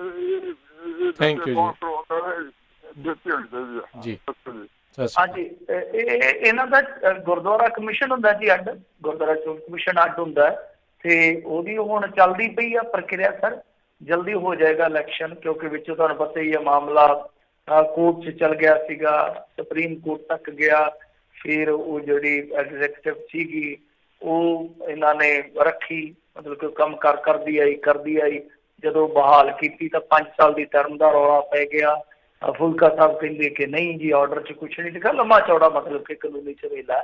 ਬਟ ਹੁਣ ਇਲੈਕਸ਼ਨ ਹੈ ਜਿਹੜਾ ਜਲਦੀ ਹੋ ਸਕਦਾ, ਕਿਉਂਕਿ ਇੱਧਰੋਂ ਪੰਜਾਬ ਸਰਕਾਰ ਨੇ ਅਪੁਆਇੰਟ ਕਰ ਦਿੱਤਾ, ਕੇਂਦਰ ਸਰਕਾਰ ਕਰਕੇ ਤੇ ਜਲਦੀ ਇਲੈਕਸ਼ਨ ਕਰਵਾ ਸਕਦੀ ਆ। ਹੋ ਸਕਦਾ ਮੇਰੇ ਖਿਆਲ ਦੇ ਨਾਲ ਇਲੈਕਸ਼ਨ ਹੈ ਜਿਹੜਾ 2021 'ਚ ਆਪਾਂ ਨੂੰ ਵੇਖਣ ਨੂੰ ਮਿਲ ਜੇ। 20 'ਚ ਤੇ ਨਹੀਂ ਮੈਨੂੰ ਲੱਗਦਾ, 21 'ਚ ਸ਼ਾਇਦ ਵੇਖਣ ਨੂੰ ਮਿਲ ਜਾਵੇ। ਅਜੇ ਵੇਟ ਕਰਦੇ ਢੀਂਡਸਿਆਂ ਦੇ ਪੈਰ ਕਿੰਨੇ ਕੁ ਜੰਮੇ ਨੇ, ਫਿਰ ਉਸ ਤੋਂ ਬਾਅਦ 'ਚ ਹੋਊ ਲੱਗਦਾ। ਦਿੱਲੀ ਵਾਲਾ ਵੀ ਆਉਣਾ ਨਾ, ਇਲੈਕਸ਼ਨ ਪਹਿਲਾਂ ਦਿੱਲੀ ਵਾਲਾ ਆਊਗਾ। ਜੀ ਜੀ ਜੀ, ਵੈਸੇ ਤਾਂ ਸਰਕਾਰਾਂ ਬਦਲ ਗਈਆਂ, SGPC ਦੀਆਂ ਪਰ ਇਲੈਕਸ਼ਨਾਂ ਨੂੰ ਚੱਲਦੇ। ਇਹ ਸਾਰਾ ਕੁਛ ਹੈ ਨਾ ਜਿਹੜਾ ਦੇਸ਼ ਦੇ ਸੰਵਿਧਾਨ ਦੇ ਮੁਤਾਬਕ ਹੁੰਦਾ ਹੈ, ਔਰ ਇਹਨੂੰ ਸਾਰਾ ਕੰਡਕਟ ਕਰਦਾ ਜਿਹੜਾ ਉਹ ਹੋਮ ਮਿਨਿਸਟਰੀ ਦਾ ਜੋ ਵੀ ਮੰਤਰਾਲਾ ਹੈ ਉਹ ਸਾਰਾ ਕਰਦਾ। ਜੀ, ਅਗਲੇ ਕਾਲਰ ਆਪਣੇ ਜਿਹੜੇ ਨੇ ਜਸਬੀਰ ਸਿੰਘ ਜੀ। ਸਤਿ ਸ਼੍ਰੀ ਅਕਾਲ ਜੀ ਦੋਨਾਂ ਭਰਾਵਾਂ ਨੂੰ। ਸਤਿ ਸ਼੍ਰੀ ਅਕਾਲ ਜੀ। ਸਤਿ ਸ਼੍ਰੀ ਅਕਾਲ। ਮਿੰਟੂ ਜੀ ਵੇਖੋ, ਮੇਰਾ ਸਵਾਲ ਮੋਦੀ ਦੀ ਫੋਰਨ ਪਾਲਿਸੀ ਬਾਰੇ ਜੀ। ਵੇਖੋ, ਜਦੋਂ ਕਿਸੇ ਮੁਲਕ ਦੀਆਂ ਸਰਹੱਦਾਂ ਨੂੰ ਪ੍ਰੋਟੈਕਟ ਕਰਨਾ ਹੁੰਦਾ ਨਾ, ਜਿੱਥੇ ਡਿਫੈਂਸ ਜ਼ਰੂਰੀ ਹੁੰਦਾ ਉੱਥੇ ਫੋਰਨ ਪਾਲਿਸੀ ਵੀ ਤਕੜੀ ਹੋਣੀ ਚਾਹੀਦੀ ਹੈ। ਅੱਜ ਜਦੋਂ ਮੋਦੀ ਦੀ ਫੋਰਨ ਪਾਲਿਸੀ ਵੱਲ ਨਿਗਾਹ ਮਾਰਨੇ ਆ ਤੇ ਸਾਰੇ ਦੇ ਸਾਰੇ ਗਵਾਂਢੀ ਮੁਲਕ ਨੇਪਾਲ, ਸ੍ਰੀਲੰਕਾ, ਬੰਗਲਾਦੇਸ਼, ਉਹ ਸਾਰੇ ਦੇ ਸਾਰੇ ਭਾਰਤ ਦੇ ਖੇਮੇ 'ਚ ਨਿਕਲ ਕੇ ਚਾਈਨਾ ਵੱਲ ਜਾ ਚੁੱਕੇ ਨੇ। ਹਾਂ ਠੀਕ ਹੈ, ਮੋਦੀ ਦੀ ਟਰੰਪ ਨਾਲ ਜੱਫੀ ਪਈ ਹੋਈ ਵਿਖਾਈ ਜਾ ਰਹੀ ਹੈ, ਪਰ ਮੇਰਾ ਸਵਾਲ ਇਹ ਵੀ ਜਿਹੜੀਆਂ ਖਬਰਾਂ ਆ ਰਹੀਆਂ ਨੇ BBC ਦੇ ਆਧਾਰ ਤੇ, ਉਹ ਦੱਸ ਰਹੀਆਂ ਵੀ ਚੀਨ ਨੇ ਮੁੱਛਾਂ ਨੂੰ ਤਾ ਦੇ ਕੇ ਵੱਧ ਰਹੇ ਨੇ ਭਾਰਤ ਵਾਲੇ ਪਾਸੇ, ਜਾਣੀ ਕਿ ਉਹ ਪੂਰੀ ਤਿਆਰੀ ਕਰ ਰਹੇ ਨੇ ਤੀਜਾ ਛੜੱਪਾ ਮਾਰਨ ਨੂੰ। ਇਨ ਕੇਸ ਜੇ ਲੜਾਈ ਛਿੜ ਜਾਂਦੀ ਹੈ ਖੁੱਲ ਕੇ, ਜਾਣੀ ਕਿ ਨਾਲ ਪਾਕਿਸਤਾਨ ਵੀ ਲੱਗ ਜਾਂਦਾ ਹੈ, ਤੇ ਫਿਰ ਮੇਰਾ ਸਵਾਲ ਵੀ ਕਿ ਮੋਦੀ ਫੋਰਨ ਪਾਲਿਸੀ ਜਾਂ ਆਰਮੀ ਦੀ ਡਿਫੈਂਸ ਕੀ ਮੁਲਕ ਨੂੰ ਪ੍ਰੋਟੈਕਟ ਕਰ ਪਾਏਗਾ ਕਿ ਨਹੀਂ ਜੀ? ਮਿਹਰਬਾਨੀ।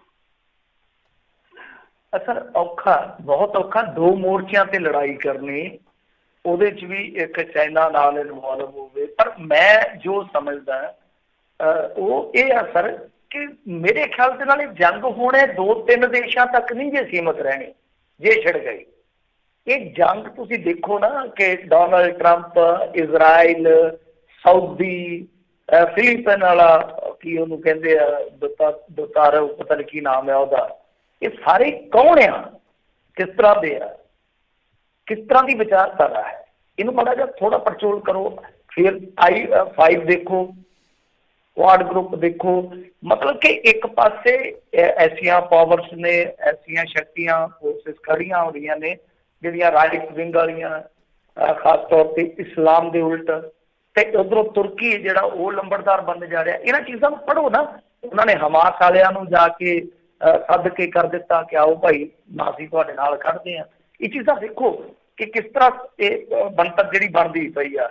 UAE ਇਜ਼ਰਾਈਲ ਨੂੰ ਮਾਨਤਾ ਦੇ ਰਿਹਾ, ਪਰ ਦੂਸਰੇ ਪਾਸੇ ਪਾਕਿਸਤਾਨ ਹਟ ਗਿਆ ਪਿੱਛੇ, ਕਹਿੰਦੇ ਕਿ ਨਾ ਅਸੀਂ ਨਹੀਂ ਮੰਨਦੇ।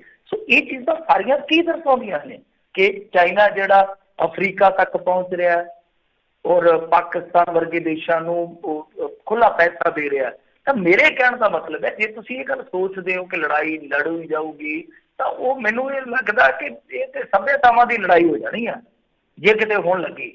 ਹੁਣ ਕੰਮ 1-2-4 ਦੇਸ਼ਾਂ ਤੱਕ ਮਹਿਦੂਦ ਨਹੀਂ ਰਹਿਣਾ, ਜਿਸ ਤਰ੍ਹਾਂ ਦੀਆਂ ਫੋਰਸਿਸ ਇਕੱਠੀਆਂ ਹੋ ਰਹੀਆਂ। ਇਹ ਚੀਜ਼ ਨੂੰ ਥੋੜਾ ਜਿਹਾ ਇਸ ਸੰਦਰਭ 'ਚ ਜ਼ਰੂਰ ਵੇਖ ਲਿਓ ਕਿ ਹਾਂ ਠੀਕ ਆ, ਇੰਡੀਆ ਨੂੰ ਜੇ ਤੁਸੀਂ ਤੁਹਾਡੇ ਸਵਾਲ ਦੇ ਲਿਹਾਜ਼ ਨਾਲ ਦੇਖੀਏ ਕਿ 2 ਮੋਰਚਿਆਂ ਤੇ ਜੰਗ ਲੜਨੀ ਪਵੇ ਤੇ ਬਹੁਤ ਔਖਾ ਕੰਮ ਹੈ। ਔਰ ਇਹ ਹਮੇਸ਼ਾ ਚਾਈਨਾ ਪ੍ਰਤੀ ਨਰਮ ਰਵੱਈਆ ਤਦੇ ਹੀ ਰੱਖਦੇ ਆ ਸਰ, ਕਿਉਂਕਿ ਇਹਨਾਂ ਦੀ ਪਾਲਿਸੀ ਜਿਹੜੀ ਆ ਇਹ ਇਹੀ ਆ, ਕੂਟਨੀਤਿਕ ਪਾਲਿਸੀ ਇਹੋ ਆ ਕਿ ਅਸੀਂ ਇੱਕੋ ਵੇਲੇ 2 ਦੁਸ਼ਮਣ ਨਹੀਂ ਬਣਾਉਣੇ, ਮਤਲਬ ਕਿ ਚਾਈਨਾ ਦੇ ਨਾਲ ਸੌਫਟ ਰੱਖਣਾ ਕਾਰਨਰ ਔਰ ਪਾਕਿਸਤਾਨ ਦੇ ਨਾਲ ਹਾਰਡਲੀ ਪੇਸ਼ ਆਉਣਾ।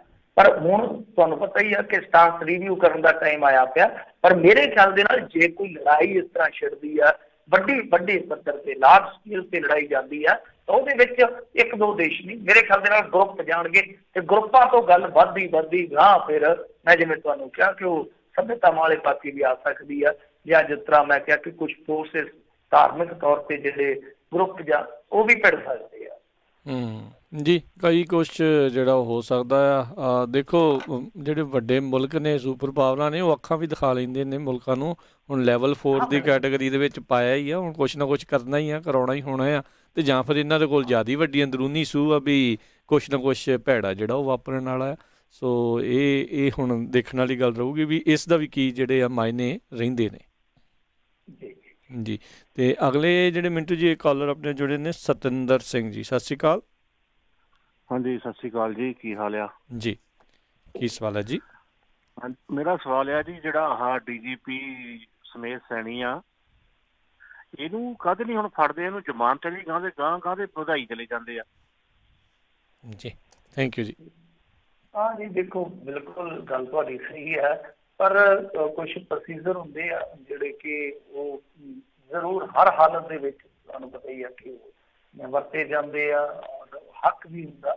ਪਰ ਮੇਰੇ ਖਿਆਲ ਦੇ ਨਾਲ ਆਉਣ ਵਾਲੇ ਦਿਨਾਂ ਦੇ ਵਿੱਚ ਇਹ ਮਾਮਲਾ ਹੈ ਨਾ ਜਿਹੜਾ ਲੱਗ ਜਾਊਗਾ, ਤਣ ਪੱਤਣ ਲੱਗ ਜਾਊਗਾ, ਬਹੁਤੀ ਦੇਰ ਨਹੀਂ ਲੱਗਦੀ। ਮੈਂ ਜਿਵੇਂ ਕਿਹਾ ਕਿ ਸਾਫ਼ ਹੋ ਜਾਊਗਾ ਕਿ ਕਿਹੜੇ ਪਲੜੇ 'ਚ ਕਿੰਨਾ ਕੁਦਮ ਆ। ਪਰ ਗੱਲ ਇਹ ਆ ਕਿ ਜੇ ਇਹਨਾਂ ਬੰਦਿਆਂ ਨੂੰ ਸਜ਼ਾਵਾਂ ਦੇਣੀਆਂ ਹੁੰਦੀਆਂ ਤੇ ਪਿੰਕੀ ਤੇ ਸ਼ਰੇਆਮ ਕਿਹਾ ਨਹੀਂ ਕਿ ਮੇਰੇ ਕੋਲ 50 ਲੱਖ ਰੁਪਇਆ ਰਿਸ਼ਵਤ ਲਈ ਆ। ਮੈਂ ਖੁਦ ਸੈਣੀ ਦੇ ਘਰੇ ਗਿਆ ਸੀਗਾ, ਇਹ ਮੰਨੇ ਆ ਸਾਰੇ, ਤੇ ਉੱਥੇ ਹੋਰ ਵੀ ਅਫਸਰ ਹਾਜ਼ਰ ਸੀ। ਉਹ ਰਿਸ਼ਵਤ ਦਾ ਕੇਸ ਬਣਦਾ ਸੀ, ਪਿੰਕੀ ਤੇ ਵੀ ਬਣਦਾ, ਉਹਨਾਂ ਤੇ ਵੀ ਬਣਦਾ। ਫਿਰ ਸੈਣੀ ਮੋਟਰਸ ਵਾਲਾ ਉਹ ਬੀਬੀ ਵਿਚਾਰੀ 100 ਸਾਲ ਦੇ ਨੇੜੇ ਹੋ ਕੇ ਮਰੀ ਆ, ਉਹਨਾਂ ਦਾ ਘਰ ਤਬਾਹ ਹੋ ਗਿਆ, ਜਟਾਣੇ ਦਾ ਘਰ ਤਬਾਹ ਹੋ ਗਿਆ, ਕਿੰਨੇ ਘਰ ਤਬਾਹ ਹੋਏ ਆ, ਤੇ ਜਿਨ੍ਹਾਂ ਦੇ ਚਸ਼ਮਦੀਦ ਵੀ ਸੀਗੇ, ਜਿਨ੍ਹਾਂ ਦੇ ਗਾਂ ਵਾਰਿਸ ਵੀ ਸੀਗੇ। ਮੈਂ ਤਾਂ ਸਮਝਦਾ ਕਿ ਦੇਖੋ ਇਹ ਵੀ ਰਾਜਨੀਤੀ ਆ। ਜੇ ਕੈਪਟਨ ਅਮਰਿੰਦਰ ਸਿੰਘ ਵਾਕਿਆ ਨਿਆਣ ਤੁਰੇ ਆ, ਤੇ ਅਸੀਂ ਕਹਿੰਦੇ ਹਾਂ ਕਿ ਨਕੋਦਰ 'ਚ ਜੋ ਬੇਅਦਬੀ ਹੋਈ ਸੀ ਉਸ ਵੇਲੇ ਜੋ ਨਿਰਦੋਸ਼ ਮਾਰੇ ਗਏ ਸੀ ਉਹਦਾ ਵੀ ਨਿਆਂ ਕਰ ਦੇਵੇ, ਫਿਰ ਦੂਜੀਆਂ ਬੇਅਦਬੀਆਂ ਦਾ ਵੀ ਨਿਆਂ ਕਰ ਦੇਵੇ। ਤੇ ਜੇ ਦੋਸ਼ੀਆਂ ਨੂੰ ਇਨਸਾਫ ਦਿਵਾਉਣਾ, ਸਭ ਤੋਂ ਪਹਿਲਾਂ ਤੇ ਜਿਹੜਾ ਟਵੀਟ ਕੀਤਾ ਸੀ ਇਹਨਾਂ ਨੇ ਕਿ 21 ਬੰਦੇ ਮੈਂ ਦੇ ਕੇ ਆਇਆ ਚੰਦਰ ਸ਼ੇਖਰ ਨੂੰ, ਉਹਦਾ ਨਿਆਂ ਕਰੇ। ਸਭ ਤੋਂ ਵੱਡੀ ਗੱਲ ਹੈ ਕੋਈ ਕਮਿਸ਼ਨ ਬਿਠਾ ਦੇਵੇ, ਕਰੇ ਇਨਕੁਆਰੀ, ਚਾਹੇ ਹਿੰਦੂ ਮਾਰੇ, ਮੈਂ ਤਾਂ ਇਸ ਹੱਕ 'ਚ ਆ, ਉਹ ਵੀ ਇਨਕੁਆਰੀ ਹੋਣੀ ਚਾਹੀਦੀ ਹੈ ਕਿ ਕਿਹਨਾਂ ਨੇ ਮਾਰੇ ਸੀ ਹਿੰਦੂ, ਕਿਹਨਾਂ ਨੇ ਮਾਰੇ ਸੀਗੇ, ਉਹ ਸਿੱਖ ਬਾਗੀਆਂ ਨੇ ਮਾਰੇ ਜਾਂ ਹੋਰ ਏਜੰਸੀਆਂ ਨੇ ਮਾਰੇ। ਉਹ ਵੀ ਇੱਕ ਦੁਚਿੱਤੀ ਹੈ ਨਾ, ਇੱਕ ਦੁਬਿਧਾ ਹੈ ਆਮ ਬੰਦੇ ਵਾਸਤੇ ਕਿ ਕਿਹੜੇ ਲੋਕਾਂ ਨੇ ਮਾਰੇ ਸਨ, ਸਾਨੂੰ ਉਹ ਵੀ ਦੱਸੋ। ਕਿਉਂਕਿ ਹਿੰਦੂ ਵੀ ਤਾਂ ਸਾਡੇ ਭਰਾ ਹੀ ਸੀਗੇ, ਸਾਡੇ ਪੰਜਾਬ 'ਚ ਹੀ ਰਹਿਣ ਵਾਲੇ ਸੀ, ਉਹ ਕਿਹਨਾਂ ਲੋਕਾਂ ਨੇ ਮਾਰੇ ਸੀ। ਕਰੋ ਕੋਈ ਐਸਾ ਕਮਿਸ਼ਨ, ਕੋਈ ਇਕੱਠਾ ਕਰੋ ਐਸਾ ਕੋਈ ਡਾਟਾ ਜਿਹਦੇ 'ਚ ਪਤਾ ਲੱਗੇ ਤੁਹਾਨੂੰ ਕਿ ਕਿੰਨੇ ਬੰਦੇ ਸੀਗੇ। ਕਿਸੇ ਨੂੰ ਖੇਤਾਂ 'ਚੋਂ ਚੱਕ ਕੇ ਮਾਰਿਆ ਗਿਆ, ਕਿਸੇ ਨੂੰ ਕੋਈ ਆਪਦੀ ਭੈਣ ਕੋਲ ਜਾਂਦਾ ਚੱਕ ਕੇ ਮਾਰਿਆ ਗਿਆ। ਤਾਂ ਫਿਰ ਜੇ ਨਿਆਂ ਕਰਨਾ ਤੇ ਪਿੱਛੋਂ ਲੱਗਣਾ ਚਾਹੀਦਾ। ਔਰ ਉਹ ਲੋਕ ਜਿਨ੍ਹਾਂ ਨੇ ਸ਼ਿਕਾਰ ਖੇਡੇ ਉਹ ਹਾਲੇ ਵੀ ਜਿਉਂਦੇ ਜਾਗਦੇ ਆ। ਸੋ ਇਹ ਸਿਆਸਤ ਤੇ ਰਾਜਨੀਤੀ, ਮੈਂ ਜਿਵੇਂ ਕਿਹਾ ਕਿ ਹੋ ਸਕਦਾ ਸਮੇਤ ਸੈਣੀ ਨੂੰ ਫੜ ਕੇ ਇਹ ਜੋ ਬੇਅਦਬੀਆਂ ਦੇ ਨਾਲ ਜੁੜਦਾ ਮਾਮਲਾ ਉਹਨੂੰ ਅੱਗੇ ਤੋਰ ਲੈ, ਇਹ ਵੀ ਤਾਂ ਹੋ ਸਕਦਾ ਨਾ ਰਾਜਨੀਤੀ 'ਚ। ਜੀ ਜੀ। ਅਗਲੇ ਕਾਲਰ ਆਪਣੇ ਨਾਲ ਜੁੜੇ ਨੇ ਨਰਿੰਦਰ ਜੀ। ਨਰਿੰਦਰ ਜੀ ਸਤਿ ਸ਼੍ਰੀ ਅਕਾਲ।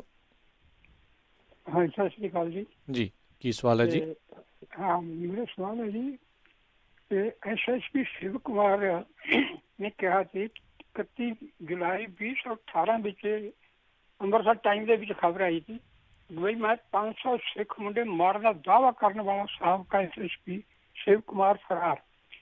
ਇਹ ਡੀਜੀਪੀ ਸਮੇਤ ਸਿੰਘ ਦਾ ਜੁੰਗਲੀ ਦਾ ਯਾਰ ਸੀ, ਤੇ ਇਹ ਹੁਣ ਫਰਾਰ ਹੈ, ਫੜਿਆ ਗਿਆ ਕਿ ਅਜੇ ਉਵੇਂ ਹੀ ਫਰਾਰ ਹੈ?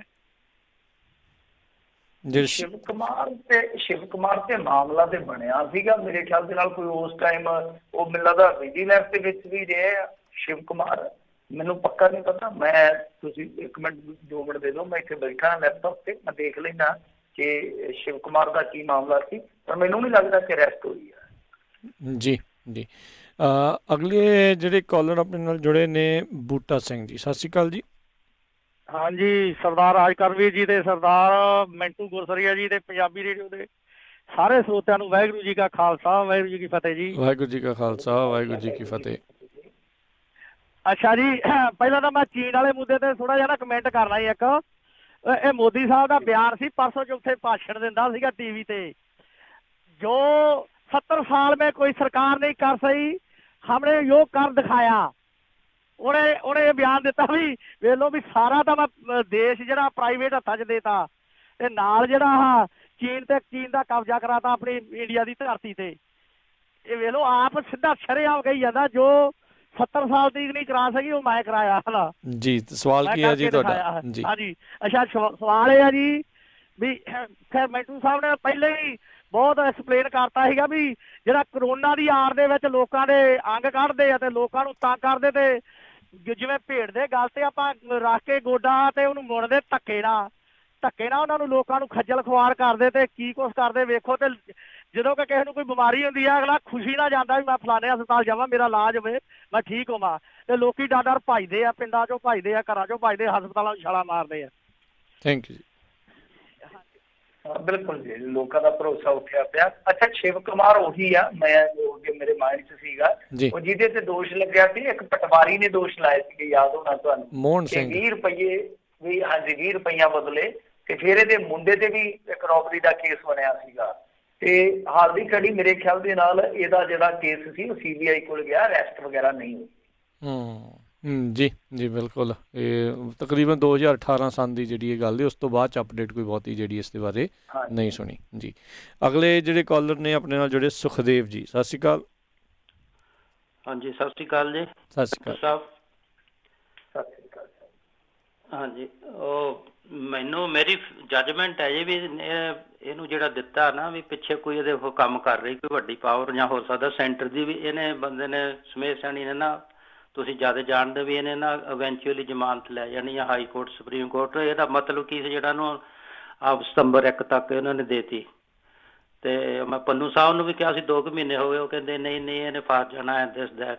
ਬਾਕੀ ਤੁਸੀਂ ਦੱਸ ਦਿਓ ਜੀ। ਇਹ ਅੱਗੇ ਉਹ ਭਗਵਾਨ ਸਿੰਘ ਦਾਨੀ ਵਾਲੀ ਇਹਨੇ ਲਿਖੀ ਸੀ ਬਾਦਲ ਦੇ ਖਿਲਾਫ, ਉਦੋਂ IG ਇੱਕੋ ਹੁੰਦਾ ਸੀ, ਉਹਨੇ ਬੁੱਕ 'ਚ ਲਿਖਿਆ ਵੀ ਸਾਤੋਂ ਕਿੰਨੇ ਕਿੰਨੇ ਮਰਾਏ। ਬਾਦਲ ਨੂੰ ਪੁੱਛਿਆ, 20 ਸਾਲ ਦੀ ਗੱਲ ਹੈ, ਉਹ ਕਹਿੰਦਾ ਮੈਨੂੰ ਤਾਂ ਯਾਦ ਨਹੀਂ, ਮੈਂ ਤਾਂ ਕੋਈ ਇਹੋ ਜਿਹਾ ਆਰਡਰ ਨਹੀਂ ਦਿੱਤਾ ਜਦੋਂ ਇਹਨੇ ਆਹ ਨਕਸ਼ੇ ਲਾਈਟ ਮਰਾਉਣੇ ਸ਼ੁਰੂ ਕੀਤੇ ਸੀਗੇ। ਤੇ ਬਸ ਜੀ, ਮਿਹਰਬਾਨੀ ਇੰਨੀ ਕੀ ਆ। ਥੈਂਕ ਯੂ, ਤੁਸੀਂ ਬਹੁਤ ਵਧੀਆ ਪੇਸ਼ ਕਰ ਰਹੇ ਹੋ। ਮਿਹਰਬਾਨੀ। ਹਾਂਜੀ, ਦੇਖੋ ਕੁਛ ਵੀ ਹੋ ਸਕਦਾ ਹੈ ਰਾਜਨੀਤੀ 'ਚ।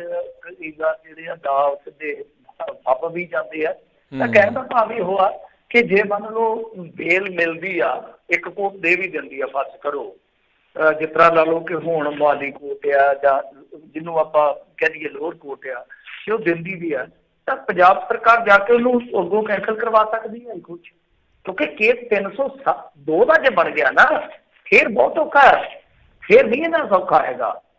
ਤੇ ਜਿੱਦਾਂ ਵੈਦੇ ਮਾਫ ਦਬਾਅ ਬਣਿਆ, ਇੰਨਾ ਸੌਖਾ ਨਾ ਸਮਝੋ ਕਿ ਸਮੇਲ ਸੈਣੀ ਨਿਕਲ ਜਾਊਗਾ, ਇੰਨਾ ਸੌਖਾ ਨਿਕਲ ਜਾਂਦਾ। ਇਹਦੇ ਤੇ ਬੁੱਲਾਂ ਤੇ ਟਿਕਰੀ ਆਈ ਪਈ ਆ, ਕਿਉਂਕਿ ਜਿਹੜੇ ਇਹਦੇ ਵਫਾਦਾਰ ਸੀ, ਜਿਹੜਾ ਮੁਲਤਾਨੀ ਸੀ, ਜਿਹੜਾ ਇੱਕ ਵੈਦੇ ਮਾਫ ਦਬਾਅ, ਉਹਦਾ ਰਿਸ਼ਤੇਦਾਰ ਆ ਅਸਲ ਦੇ ਵਿੱਚ। ਪਿੰਕੀ ਅੱਜ ਦੱਸਣ ਡਿਆ ਸੀ ਇੱਕ ਟੈਲੀਵਿਜ਼ਨ ਚੈਨਲ ਤੇ ਕਿ ਜਗੀਰ ਸਿੰਘ ਹੈ ਜਿਹੜਾ, ਉਹ ਮੁਲਤਾਨੀ ਦਾ ਰਿਸ਼ਤੇਦਾਰ ਆ। ਤਾਂ ਦੇਖੋ ਕਿਸ ਤਰ੍ਹਾਂ ਕੜੀਆਂ ਜੋੜੀਆਂ ਨੇ। ਤਾਂ ਉਹ ਡੈਡ ਬੋਡੀ ਲੈ ਕੇ ਗਿਆ, ਮੁਲਤਾਨੀ ਨੂੰ ਜਦੋਂ ਖਤਮ ਕਰ ਦਿੱਤਾ ਗਿਆ, ਉਹਨੇ ਹੀ ਟਿਕਾਣੇ ਲਾਇਆ। ਤੇ ਜੇ ਉਹ ਬੰਦਾ ਕਹਿ ਦਿੰਦਾ ਕਿ ਹਾਂਜੀ ਇਹਨਾਂ ਕੁੱਟ ਕੇ ਮਾਰਿਆ, ਇਹ ਮੁੜ ਕੇ ਮੈਨੂੰ ਕਿਹਾ ਇੱਥੇ ਬੋਡੀ ਸਿੱਟ ਗਿਆ, ਇਸ ਤੋਂ ਵੱਡੀ ਗਵਾਹੀ ਮੇਰੇ ਖਿਆਲ ਦੇ ਨਾਲ ਨਹੀਂ ਹੋਏਗੀ। ਬਹੁਤ ਔਖਾ ਕੰਮ ਹੋ ਜਾਏਗਾ, ਕਿਉਂਕਿ ਕੋਰਟ ਕਚਹਿਰੀਆਂ ਇੰਨਾ ਨਹੀਂ ਹੈ ਕਿ ਇੰਨਾ ਸਭ ਕੁਛ ਹੈ ਜਿਹੜਾ ਉਹ ਨਜ਼ਰ ਅੰਦਾਜ਼ ਕਰ ਦੇਣਗੀਆਂ। ਇੱਥੇ ਜੱਜ ਜਗਦੀਪ ਸਿੰਘ ਕਰਕੇ ਵੀ ਬੈਠੇ, ਭੁੱਲਿਓ ਨਾ। ਜੀ ਜੀ ਮਿੰਟੂ ਜੀ, ਬਹੁਤ ਬਹੁਤ ਤੁਹਾਡਾ ਧੰਨਵਾਦ। ਸਮਾਂ ਅੱਜ ਦੇ ਪ੍ਰੋਗਰਾਮ ਦਾ ਆਪਣਾ ਇੱਥੇ ਸਮਾਪਤ ਆ। ਮਿਲਦੇ ਅਗਲੀ ਵਾਰ, ਤੱਕ ਲਈ ਬੜੀ ਮਿਹਰਬਾਨੀ। ਸਤਿ ਸ਼੍ਰੀ ਅਕਾਲ ਜੀ। ਸਤਿ ਸ਼੍ਰੀ ਅਕਾਲ ਜੀ। ਤੇ ਸੋ ਇੱਥੇ ਸਾਡਾ ਅੱਜ ਦਾ ਪ੍ਰੋਗਰਾਮ ਹੁਣ ਸਮਾਪਤ ਹੁੰਦਾ। ਮਿਲਦੇ ਅਗਲੀ ਵਾਰ, ਤੱਕ ਲਈ ਮੇਰੇ ਵੱਲੋਂ ਵੀ ਤੁਹਾਨੂੰ ਸਾਰਿਆਂ ਨੂੰ ਪਿਆਰ ਸਤਿਕਾਰ, ਸਤਿ ਸ਼੍ਰੀ ਅਕਾਲ। ਸੁਣਦੇ ਰਹੋ ਪੰਜਾਬੀ ਰੇਡੀਓ USA।